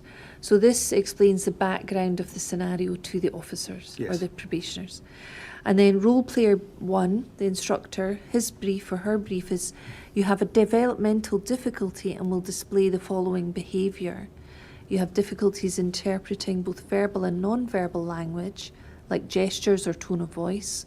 You will repeat what the officer has just said. You will be oversensitive to touch or sounds. If the officer approaches you, you will become visibly upset and frightened. You have not been taking your medication. An objective. The aim of this scenario is for the responding officers to be able to identify that the subject has developmental difficulties and to follow Police Scotland procedures in relation to vulnerable persons. I'm interested in the objective of this. We've heard that obviously officers are not trained medical staff. There's quite a lot of information on that briefing sheet about the lack of medication and the behavioural issues. To what extent will this scenario-based training assist an officer in identifying that a subject has developmental difficulties and maybe a vulnerable person? I think you correctly identify that we don't expect officers to diagnose specific conditions. But where the circumstances are such that it's safe to do so, we'd expect officers to be able to identify signs and symptoms or appearances that would assist them in coming to a conclusion that the individual is perhaps vulnerable. Training like this definitely assists that. It gives the officer the opportunity in a safe environment to be able to, with less pressure perhaps than they would face operationally, to be able to reflect on, even post-incident, the type of things that they saw through debrief, through their debriefing practices as well, and practice their own communication skills in being able to work with a member of the community who is perhaps showing vulnerability. So would this scenario allow officers to practice communication skills and perhaps tactical communication? Yes, yeah. And what would the ultimate outcome of this be? So this is the next page is scenario 2. This is the complete scenario 1 here. If officers correctly identify the person's vulnerable, correctly identify that their behaviour is such that they are classed as vulnerable, what training do officers get on what happens next? Well, officers have certain power under the Mental Health Care and Treatment Scotland Act that in a public place they may wish to make decisions on. They may wish to seek to identify next of kin. They may wish to seek an ambulance to attend to the scene in this incident. And yeah, as the scenario plays out, we'd expect the officers to be replicating the type of radio calls that they would be looking to make in order to be able to safely, effectively resolve the incident and take care of the vulnerable person. Now, the officers will make decisions based off what they see and how the scenario plays out, but I suppose a set of sample options there that the officers could engage in dealing with a subject like this. So the scenario, although it's contained on one page, you would perhaps expect officers in the scenario-based training to demonstrate that they can use tactical communication, perhaps feedback to ACR using Yes. their radio, Yep. maybe request an ambulance, Yeah. maybe ask to see if perhaps if there's a hospital nearby, check if someone has not escaped from a hospital, but perhaps walked out of a hospital, maybe vulnerable. Yeah, I think these are options for the officers, particularly because of the nature of the incident. It's not dynamic, it's relatively stable. The officers are clearly not under any threat or risk here. So we'd expect them to have more cognitive capacity to engage in some of these more complex interactions. And this is probably a good example of a scenario where that's practical to be able to do that, because some of those other factors around threat, risk and harm to the officer or subject are perhaps not present. So you would expect any officer in this scenario to rely on underlying skills and techniques that they know about anyway, like communication skills, feeding back to ACR, that type of thing as well. We'd expect to see good communication skills from officers in this environment to be able to do their best to identify that the person is indeed vulnerable, and then look to take what next steps they can to ensure the person's safety. So ensuring the person's safety is the ultimate goal, is that right? Yeah, most certainly. Of course, it always is. When it comes to policing incidents, we would always look to ensure the safety of the public, the safety of the subject, the safety of officers. So. Right. Thank you. So the scenarios that the chair can read in this document, they don't give the answers as such. There's not one solution. No. There are a lot of options, Yes. and it is about how the scenario develops. Yeah, I think that's fair. I mean, I think it would be unrealistic for us to suggest there is a single solution. But what our instructors do is then tease the results out during the debrief to talk about potential options, what the officer was considering, what their colleagues were thinking as well, and what they might be able to contribute based off their experiences to generate a more fuller learning outcome.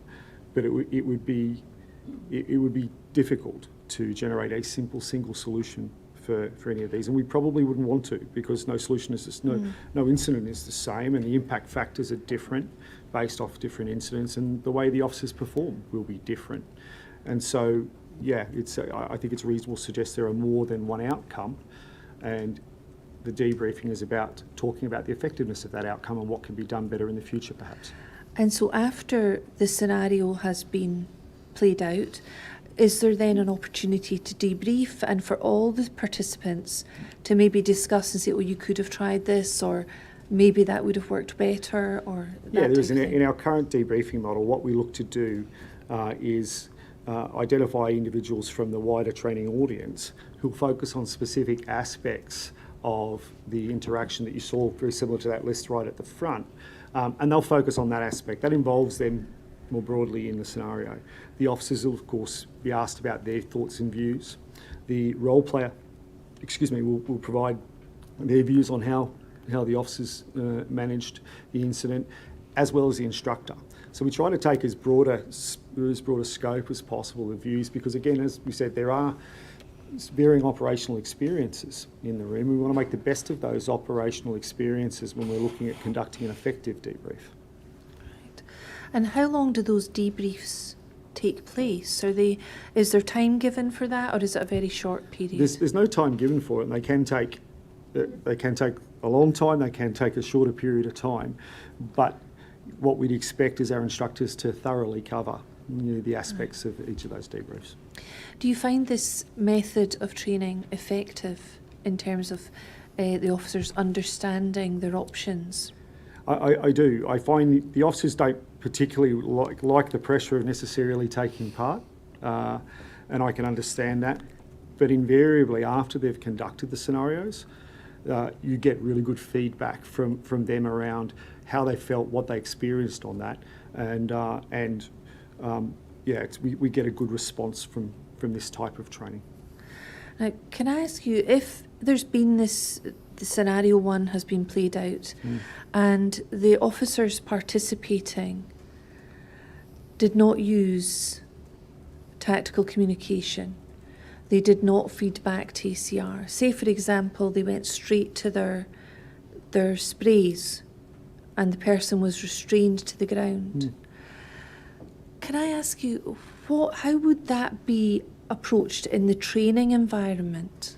I think one of the key things here is, again, we don't want to put the officers on the defensive around this, but we do want to tease out some of the decision-making processes. So what we'd be keen to understand is what the officers were thinking at that time, because it will be different for different officers. You know, what was their perception at the time? What was their rationale around their choices here? Cognitive of the fact that depending on how much pressure they were feeling in the scenario, they may not be able to give as detailed an explanation as we would like. But I think that's the goal there, is to be able to really tease out, okay, well, what were you thinking there? And then, you know, if the scenario has perhaps not had an optimal outcome, be able to give them something to take away to work on, and say, okay, well, this is probably where you need to be looking at, you know, subsequently. And again, in a scenario like this, where there's no threat or risk to the officers, that, you know, I wouldn't expect our subject or our role player here to necessarily be portraying anything other than, you know, passive, active resistance, say.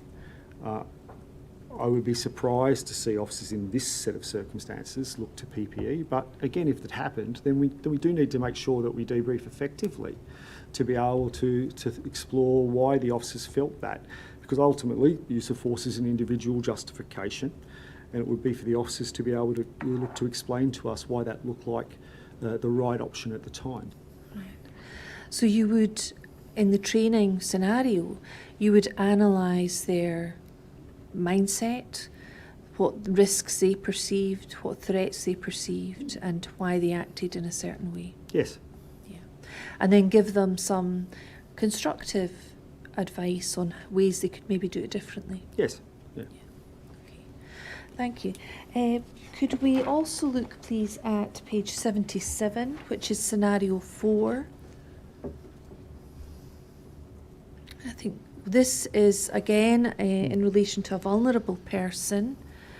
Same requirements. On this occasion, the student brief, an anonymous caller has reported a suspicious person near a bench. The individual keeps shouting out to members of the public and appears very agitated. The caller states the person appears to have mental health issues. The role player briefing is, you have been feeling unwell lately and have been hearing voices in your head telling you that you are a martial arts expert. You're in the street shouting out and mumbling to yourself. As officers approach, you will display karate-type chops and kicks to prevent them getting close to you. You are no threat to any other person, but shout random phrases. If any officer gets too close to you, attempt to take hold of their arm, ask for help, then quickly let go. Any use of baton, pava or empty hands will have no effect.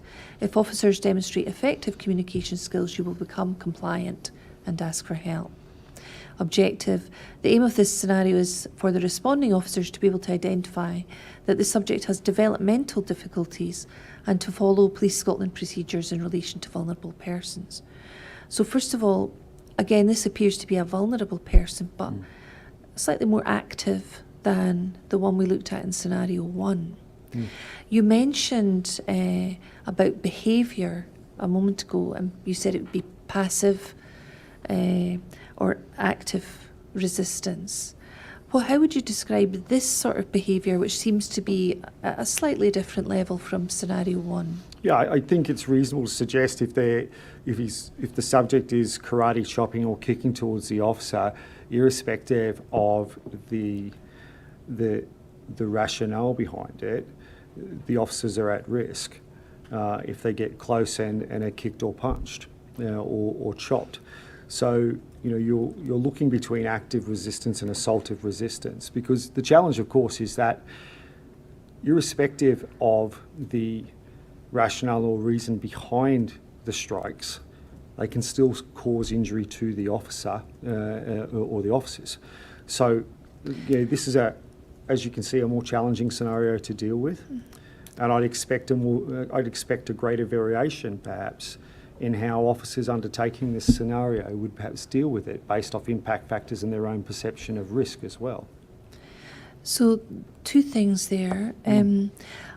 Where it says you are no threat to any other person, would you agree with that, given that the role player is displaying karate type chops and kicks, even though they may not have connected with someone? Would you agree that they're no threat to any other person? I think my interpretation of the scenario is they're no threat to any other member of the public at that point in time. I see. Potentially if the officers were to get too close, they would be a potential threat to the officer. Right. I'd expect and hope that officers maintaining effective tactical positioning might be able to keep themselves at a safe position. But as I said, I think we would see a wider variation of outcomes based off the perception of risk. And then it says in the role player briefing, if officers demonstrate effective communication skills, you will become compliant. Is that something that you would expect officers to at least attempt? We've heard evidence about preclusion and the need to try things or consider them not possible. Would you expect in this scenario that all the officers would attempt to try out communication skills? Given the scenario outlines that neither members of the public are at risk, and that would indicate that the subject is not actively closing the distance at officers, then I would likely expect officers to attempt communication skills in this instance. When you say the subject's not active, there's no suggestion there that he's walking towards or threatening to kick an officer? Yeah, he's not closing the reaction gap. It says clearly in the scenario, as the officer approaches, that the subject is engaging that to prevent them from getting close. So I wouldn't expect the role player, for instance, to be closing the distance on the officers. So I'd expect that in this scenario, that the officers could perhaps maintain tactical positioning and an effective reaction gap to allow them the time to attempt and be able to engage in tactical communications. What if the role player did start moving towards officers? As part of the scenario, Yeah. You've said it can't be absolutely precise. Would you expect them to drop communication skills completely? No, but I'd expect their communication skill and style would change based off the cognitive pressure that's now being applied to them. One of their challenges in managing incidents like this is that we both want to give the officer and the subject time to be able to think in a more complex manner. There's various ways we describe this in how our brain works in a sort of an analogy. But if we consider that when officers feel safe and when the subjects feel safe, they're often able to engage in more complex thinking, and complex thinking is what's required to be able to effectively engage in tactical communications, de-escalatory language and the like. But that changes when officers are under threat or they perceive that they're under threat. They're less likely to be able to engage in effective tactical communication because the threat increases the cognitive pressure on them and they revert to more direct language. And this is you particularly hear this when you see videos or the like of officers under threat where they're effectively repeating commands, very directed commands, drop the knife, drop the bat, get back, get back. That's an indicator that the officer is unable to engage that part of their thinking where they can actively engage in complex communication. So even under the type of pressure invoked in good scenario-based training, we could potentially see a change in communication style of the officer. as they're looking to do a number of things at once. They're making decisions about the potential threat or perceived threat.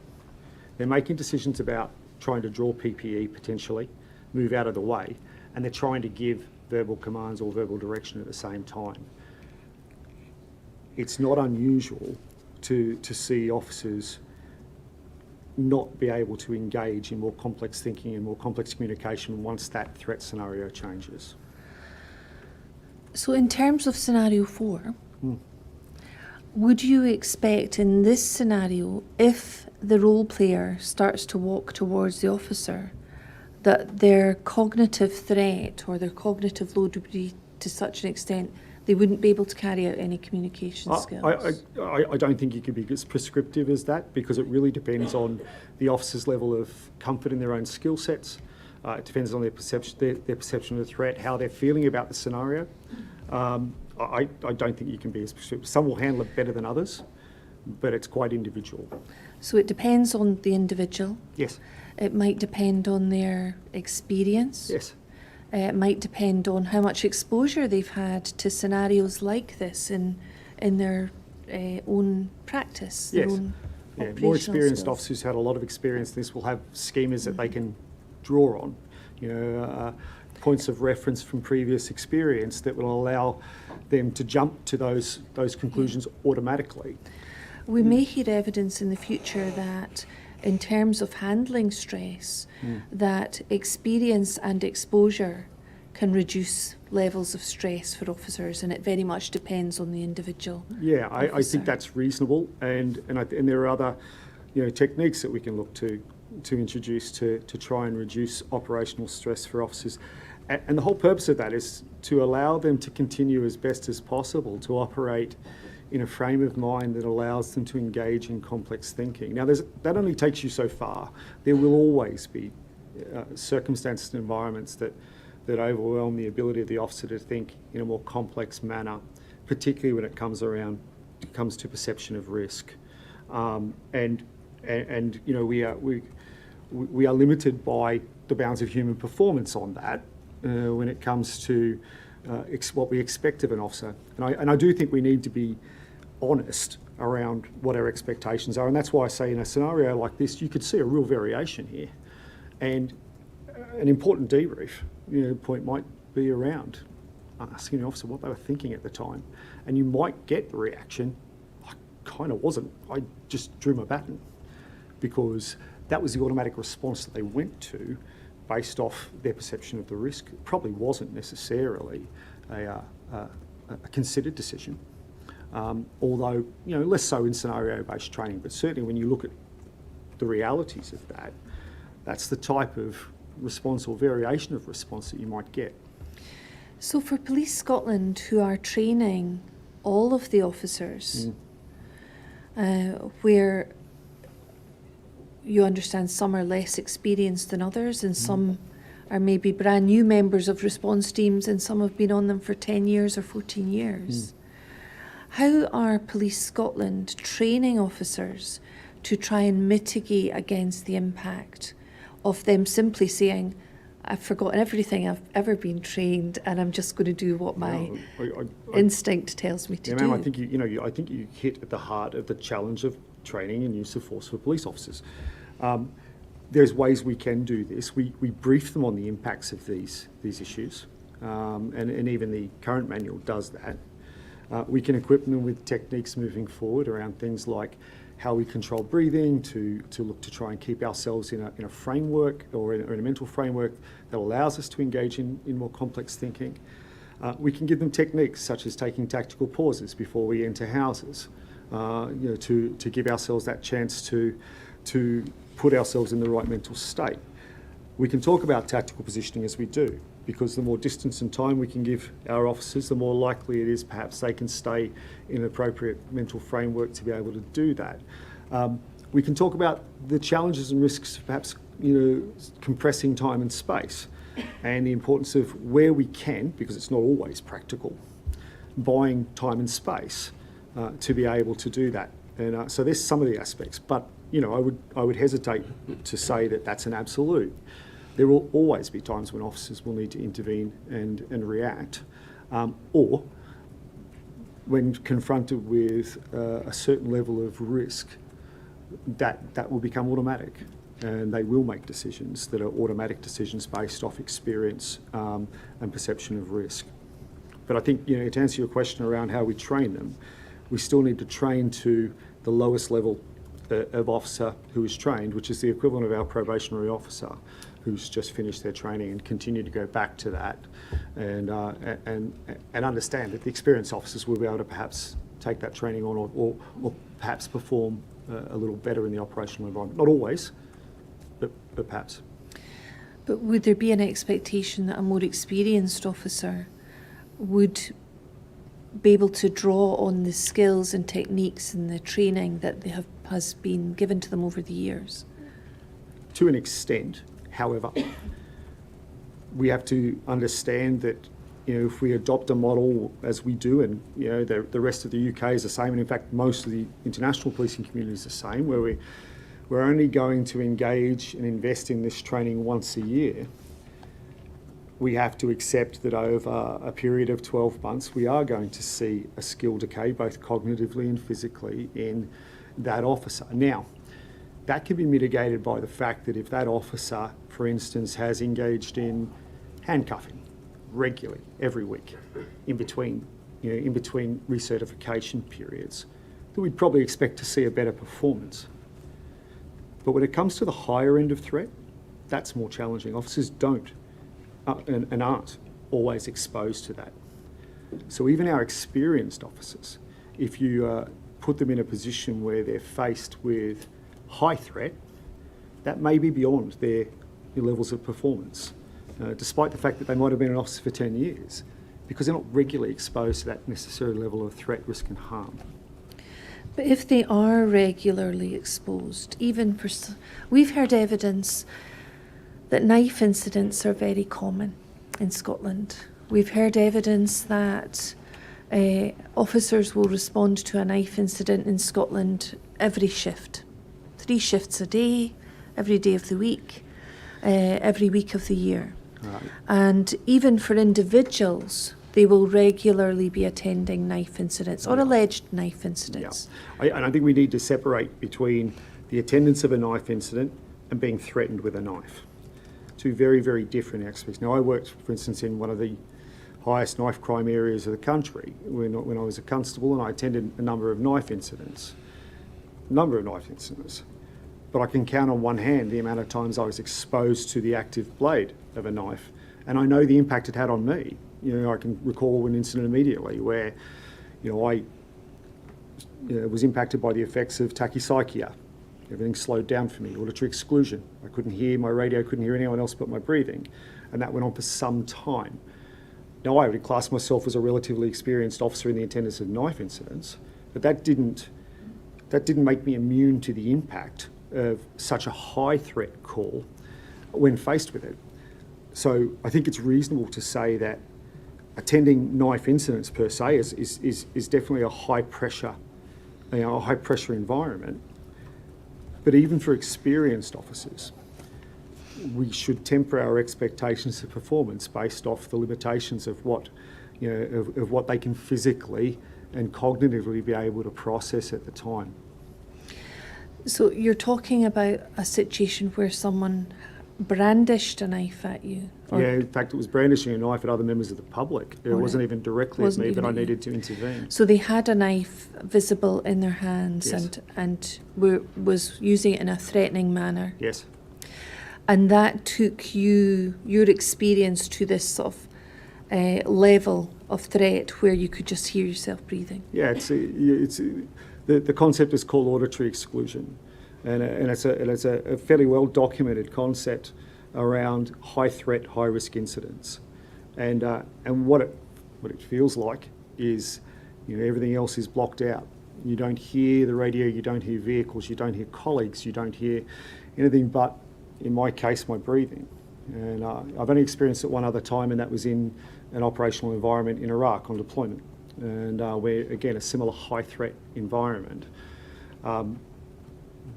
But that's, and I would consider myself going to regularly to those type of calls.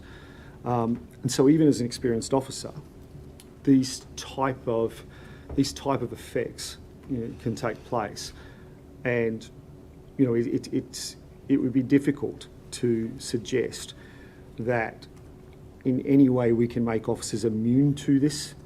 You know, we can make them aware of it, but if we're investing 2 days training a year, I think it's unlikely that we're going to make officers immune to that.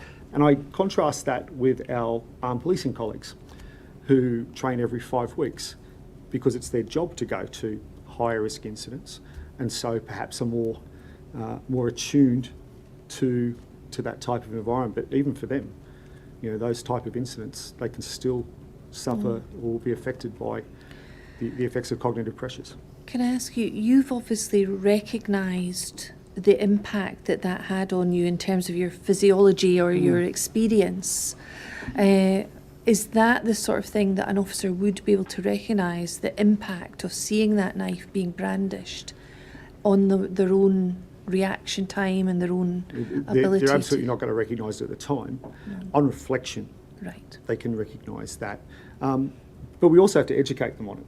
You also have to make sure they understand that that's the type of thing that happen, because certainly, you know, it's been my experience that, you know, officers perhaps won't even recognise or realise that that's the type of thing that's occurred, and the research shows that as well. You know, when you look at some of the peer-reviewed research around these type of aspects of engagement, it's not till very deliberate post-incident interviews where these questions are asked that officers will identify, oh yeah, that did happen to me. I did suffer from tachycardia, everything slowed down, or I didn't hear anything. And these are quite common responses, including, for instance, tunnel vision, being focused on the subject, for instance, to the exclusion of everything else happening around. And so, although they might not know the language that you've been describing, would you expect them to be able to express their experience of how they felt? Not necessarily if they've never been exposed to it before, and that's why I think it's really important in our training that we do expose them to the concepts of the type of things that they might experience at the high end of risk. I think we need to, you know, certainly in my time in the Australian Army, where we were dealing with similar concepts, we spent time talking to the students around these are the type of things that happen. And it's only because of that training, for instance, that I knew that when it occurred to me subsequently, I was able to identify it. How do you replicate the reality of that scenario, that high-risk scenario, in officer safety training? I think it's really challenging to do. I think, you know, certainly the higher fidelity training you can do, the better. But also, I do think we need to be confident and comfortable expressing the capability of officers, of where their performance envelope sits.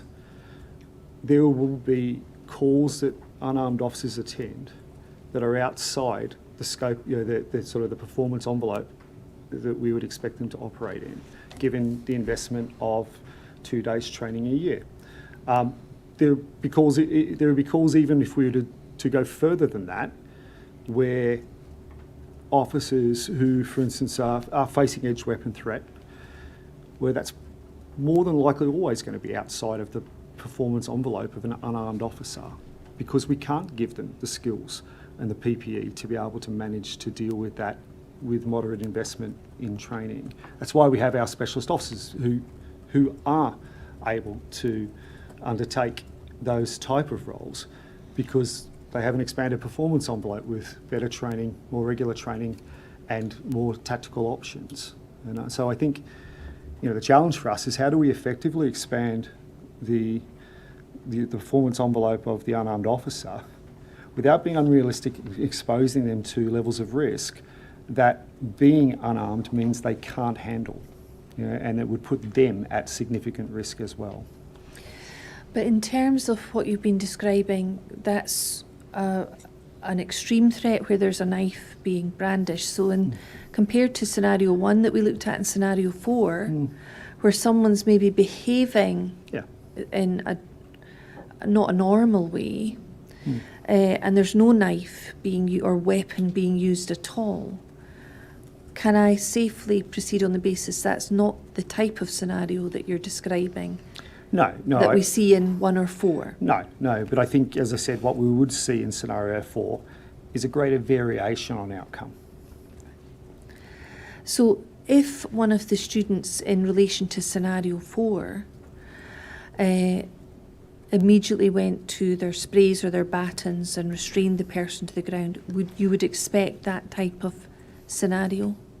Yeah, I'd expect it to be discussed in the debrief around why they've made selected that tactical option and what their thought process was around that, given that, we have effectively a static subject who's not necessarily offering any direct threat to the officers unless approached, and that there's no other indication of lethal threat, for instance, in that scenario. So whilst we might get a variation, I think I'd expect the instructors to debrief that most definitely. Would you ever expect officers to simply move straight in scenario 4, move straight, no tactical communication skills, straight to CS spray, straight to baton and straight to restraint? I would not expect it, but we need to understand again that use of force is individualised. But I'd be certainly looking for an explanation as to why they were considering those tactical options given what they'd seen and what they'd been briefed at the court.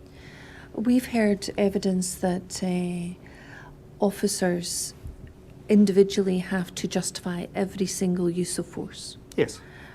So if they use a spray and a baton, they have to justify both of those. Yes. And that has to be there has to be an explanation as to why they felt that was Yes. justified, Yeah. why they felt that was reasonable. Yes. So would you expect that really if in scenario 4 somebody restrained the person, you would expect that justification process to Yeah. be carried through as part of the debrief? Definitely. I'd expect the officer to be able to explain why they'd taken the actions that they'd taken, and we require them to. Thank you. We're on page 77. Can we look at the final two, just very quickly touch upon?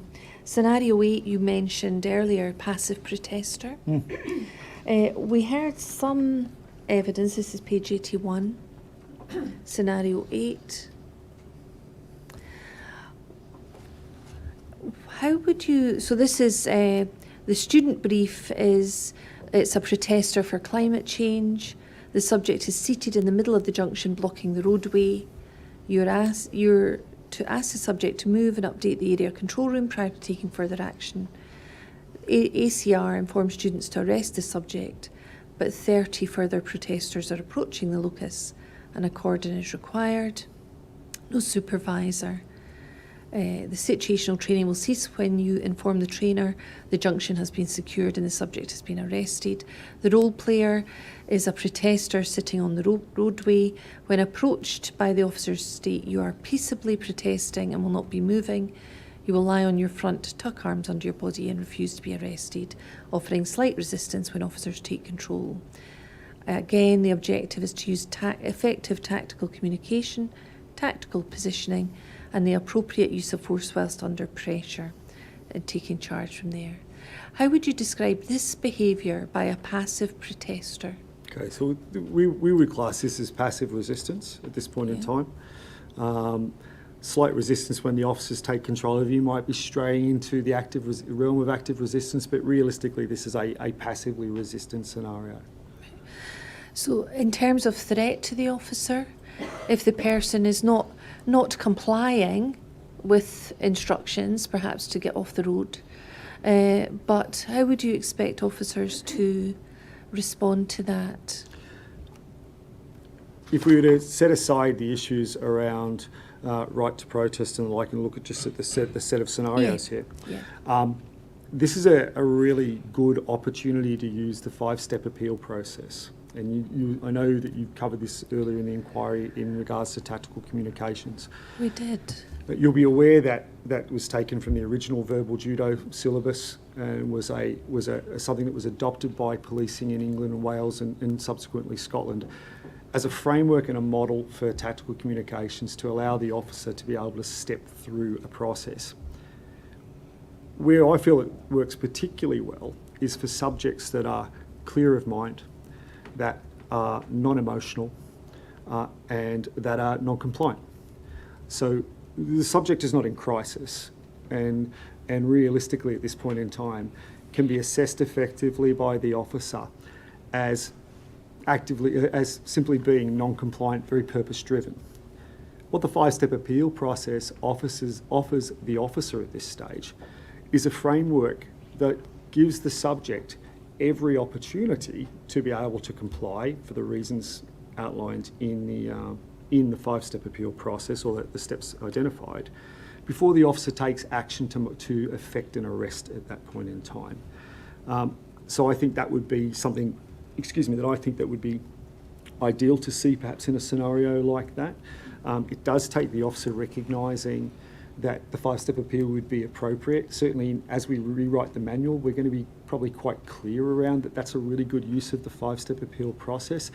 Indeed, it's what's briefed in a lot of public order operations as well, around how we step through that process. Now, depending on the level of risk and threat, as in the wider risk around the area, the public order considerations, we might abbreviate that process. But for me, the 5-step appeal process is a really solid process that could be employed in this environment before moving to arrest. So would you expect your students to be demonstrating an attempt at going through that 5-step positive style of communication? I think as we move forward, we will, because we'll be quite explicit about this is an opportunity. As I said, subject is clear-headed, not emotional, non-compliant. This is a good time to be able to employ that, as opposed to a more, say, crisis communications-led model, a more complex model. And so this is the first time you've mentioned this 5-step technique. You didn't use that with the vulnerable persons technique scenarios we looked at 1 and 4. No. Can you explain why? No, because I think, when we talk about the vulnerable person, they are not potentially clear of mind. Their thought may be contaminated by ill health or the like. They are potentially quite emotional. And they may still be non-compliant, but there are different reasons for that than perhaps the protesting scenario. I'd expect to see a more empathetic, more engaged approach to generate a positive outcome for the vulnerable person. Here in this model, we're looking at an individual that is making a very conscious decision, clear of thought, that they're going to be non-compliant with the police.